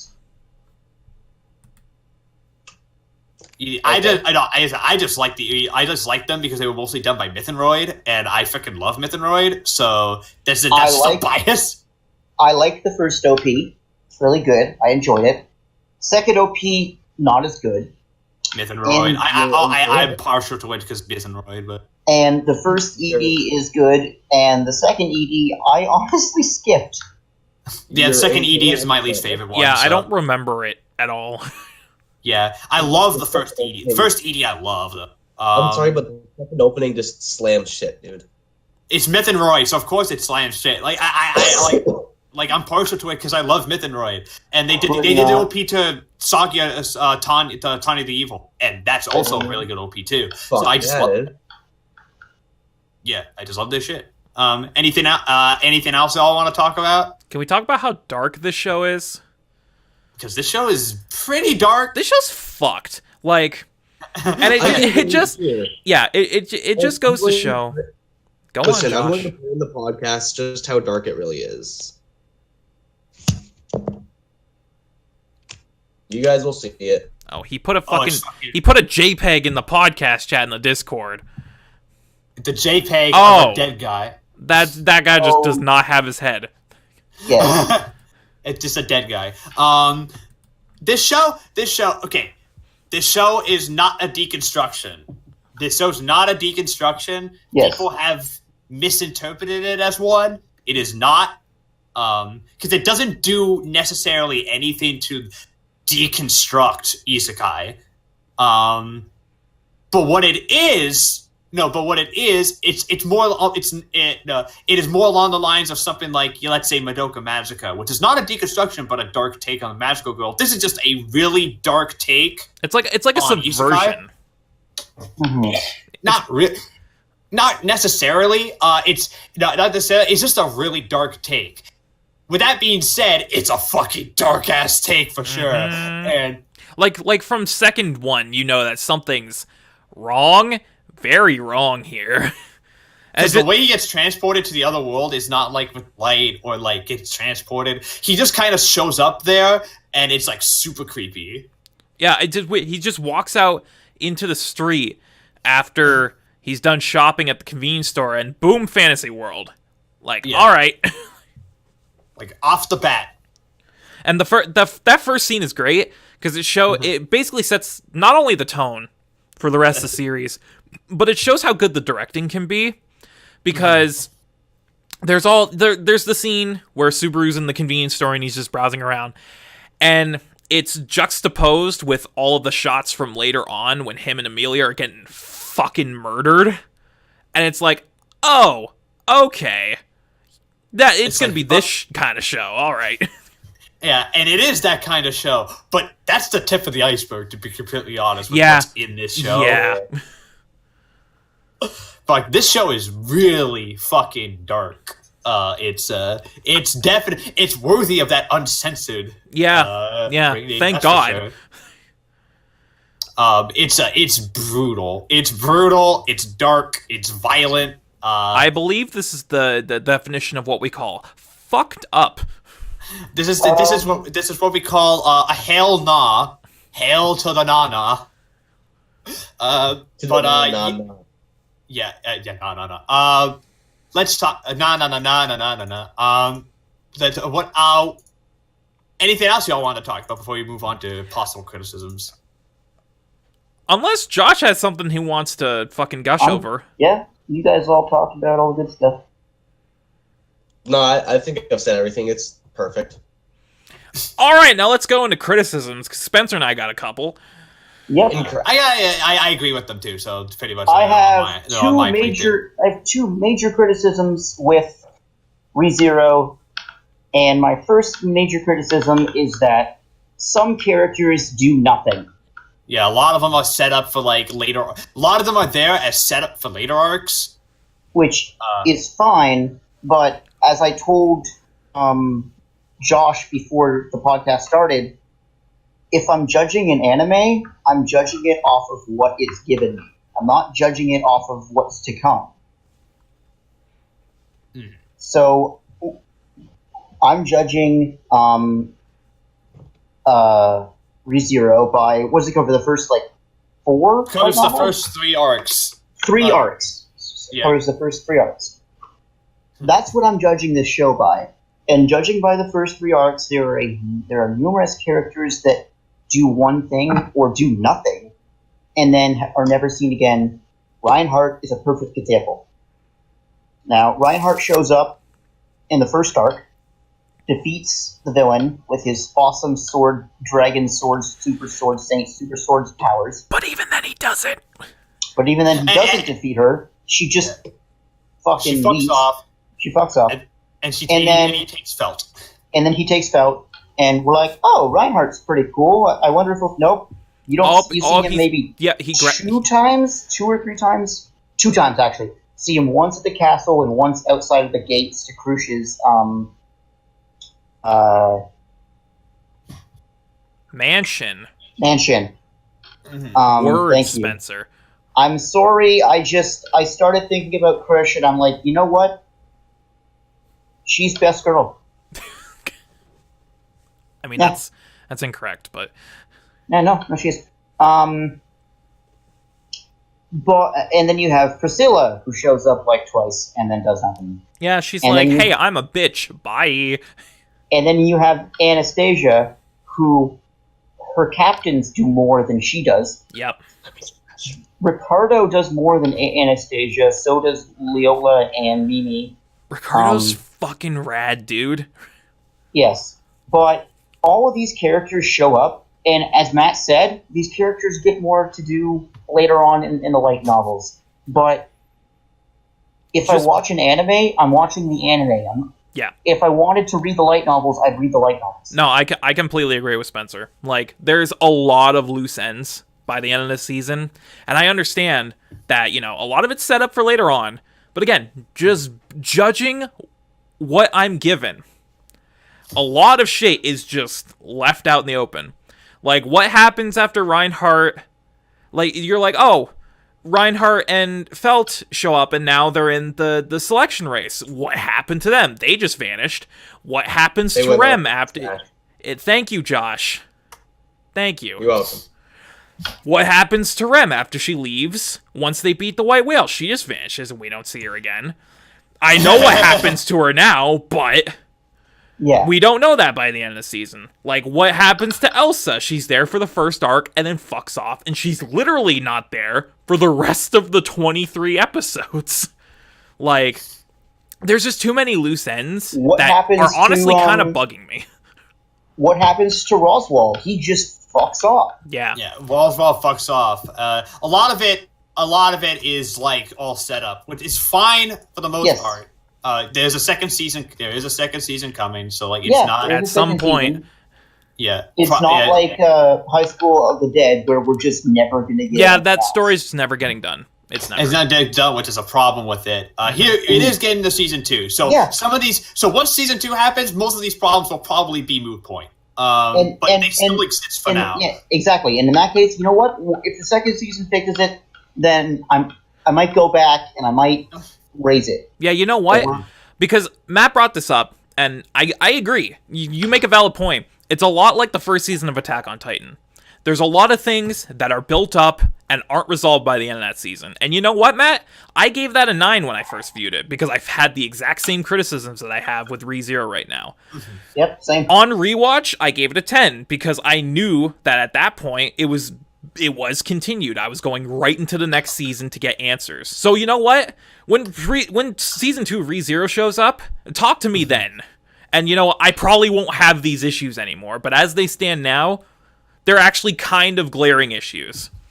And the fact that a few plot points are kind of unnecessary, and I feel like they're just there for the sake of either creating drama or just moving the story along. Like, the selection race, I feel, is kind of pointless. And in the end, based on what we see of it, to me, it just feels like it's meant to... Its only purpose is to create drama between Subaru and Emilia. And then when you learn like what exactly a certain character means for the selection race, does it make him? Because in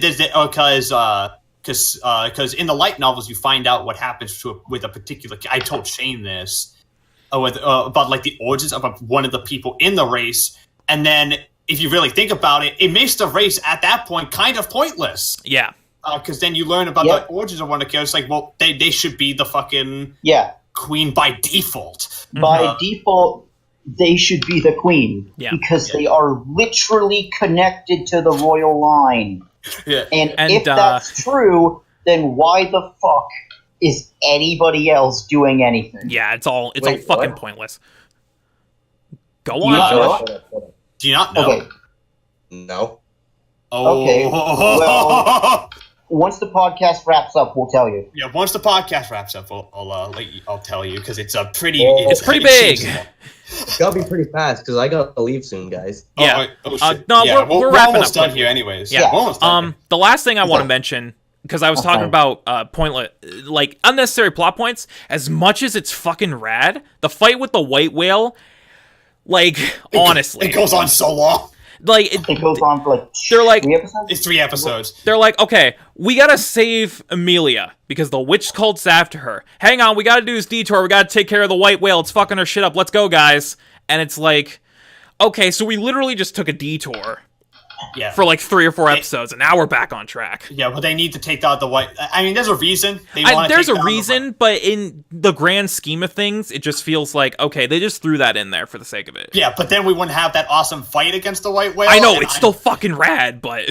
And, like, we wouldn't have that, and I like the fact that it's dragged out over multiple episodes, because then you are feeling the exhaustion with the characters. I think that's a really smart directorial decision. Mm-hmm. Because it's the only fight that goes more than an episode.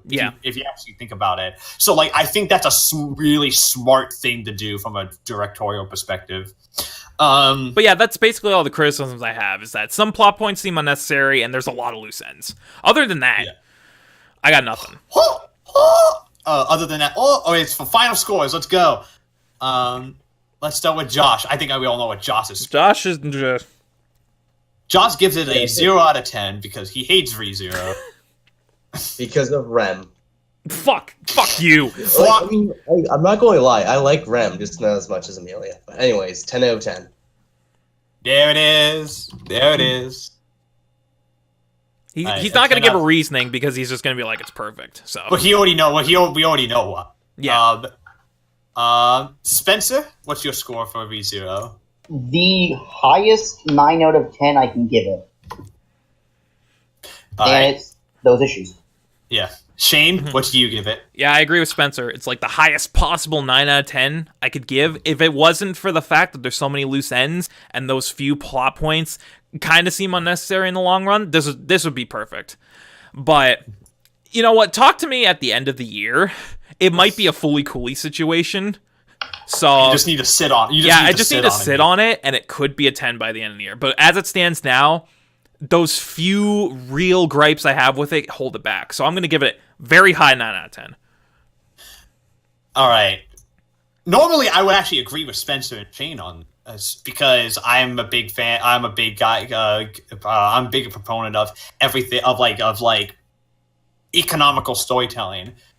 But I also gave Attack on Titan Season 1 a 10 out of 10 when it did not have any continuation announced. So I feel like I would be a hypocrite if I would a hypocrite if I didn't give ReZero a 10 out of 10, which I'm about to do. ReZero gets a 10 out of 10 because the stuff we do get in this first section is so fucking good that I can't think of another rating to give it. Like it's small problems of just a lot of like loose ends. I can't. I like it. Like to me, that's minuscule compared to the amazing stuff that ReZero ended up doing, and I just absolutely I absolutely adore this show, and I hope and I cannot wait to see more. I can't wait till the OVA finally comes onto Crunchyroll because I'm gonna watch that shit immediately. Yeah. Yeah. Mm-hmm. That dude. Apparently, it's like 90 minutes. Yeah, it's like basically movie length. Yeah. You know, it's basically just Subaru x Emilia, right? That's fine. That's fine, dude. The relationship is a fucking adorable, and I love it. Dude, when they were stretching, and he was like, "Victory!" Oh my god, the radio calisthenics is the cutest thing I've ever seen. Emilia is the cutest thing I've ever seen. And then you throw up your hands and you scream, "Victory!" And she's like, "Victory!" It's so goddamn cute. All right, there's our final scores for ReZero. So what's the average score then? It's a 9.5 because it's 2 9s and a 2 10s. I was expecting Spencer to say that like immediately. It's a 9.5. There you go. Basic math, dude. Fuck off. It's basic math. 95. But I think it's time to pick the next anime, the next featured anime, and with that, and as if you guys don't know how this works, we alternate between one of our picks and one of the randomizer's picks. ReZero wasn't meta on the randomizer, which means that it's up to me or Shane to pick the next featured anime, and I believe it is Shane. Yes, so because it is Shane's turn for the pick, and now it is time for it. So Shane, what anime have you picked? Okay, well, Matt had the last pick before the end of the year last year, so it's my turn up to bat. We're going to be watching a show that I've been wanting to talk about for a long time. This was a show that I've been told about countless times before I'd finally ended up watching it. Specifically, one friend of mine was like, "This is my favorite thing ever. You need to watch this." And so then I finally sat down and I watched the whole thing over the course of a couple months. And it went from something I had heard a lot about to literally one of my favorite shows I've ever seen. Like, it's in my top 5 now. So I'm really excited to finally talk about this. So next time on the G.A.P, we're going to be covering the 2011 anime adaptation of Yoshihiro Togashi's classic shonen manga, Hunter x Hunter. Finally getting around to it. Hunter x Hunter. Now. Now, Hunter x Hunter is now, as we all know, Hunter x Hunter is a long runner. Yes, and it's the first long runner we've done. So it's going to be the first long runner we covered. So here's how long runners work on the G.A.P. We do them by arcs because it's an easy way to split them up and an easy way to make sure that we can, cover a sizable chunk of the show, but without having to watch like 10,000 episodes in like 2 weeks, because hell no. So, Shane, which arc are we covering for Hunter? Well, this would be an easy pick, because the easy answer would be, we would do the first arc, the Hunter exam. It's 26 episodes. There you go. Matt and I had a discussion, however, behind the scenes, and what the fuck? Yeah, he kind of convinced me that I wasn't being true to myself, because honestly, if we just talked about just the Hunter exam, I would fucking go insane, because there's so much on top of that I want to talk about that is fucking incredible. So the easy answer would be the Hunter exam. Guess what, bitch? I'm in control. So for the next episode, when we cover Hunter x Hunter, we're covering the first 2 arcs, which is the Hunter exam and Heaven's Arena, which is the first 38 episodes. We're going to be covering episodes 1 to 38 of Hunter x Hunter, which is the Hunter exams and the Heaven's Arena arc. I'm very excited. So fucking excited. I haven't seen these arcs in like years, dude. Years. I haven't seen Hunter x Hunter so long. Like, there's a ton I could talk about just in the Hunter exam, but Heaven's Arena is where I feel the show really gets going. So I'm so fucking stoked, dude. Yeah. So here we go. Hunter exams. Hunter x Hunter next time on the G.A.P. It's gonna be our first long runner, probably the first of many. Because here at the G.A.P. we are shonen idiots and we love our long running shonen. At least I do. Yeah, I do. No, I do too, dude. Yeah, you do too. Yeah. And with that, my name is Matt, aka Legion Rex. You can find me on Twitter and on YouTube.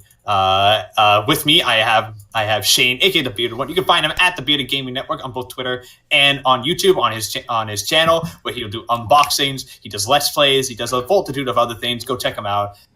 We also have Spencer. You can find his Spencer on Twitter at Bewy Burton. Two E's. With 2 E's. With me, we also have Josh. You can find him on Steam as Taco. Taco? Go and with that, I think we're pretty much done here. I believe so. So yeah, and it's been a blast talking about ReZero, and I'm excited to talk about Hunter next podcast, and we'll see you all next time. Peace, bitches. Auf Wiedersehen. Thank you for listening to The G.A.P. If you like what you've seen, you can subscribe to the G.A.P. Podcast YouTube channel to get the latest podcasts as they go live. Be sure to like and comment and let us know what you guys think of the show. Thank you very much for tuning in, and we'll see you next week.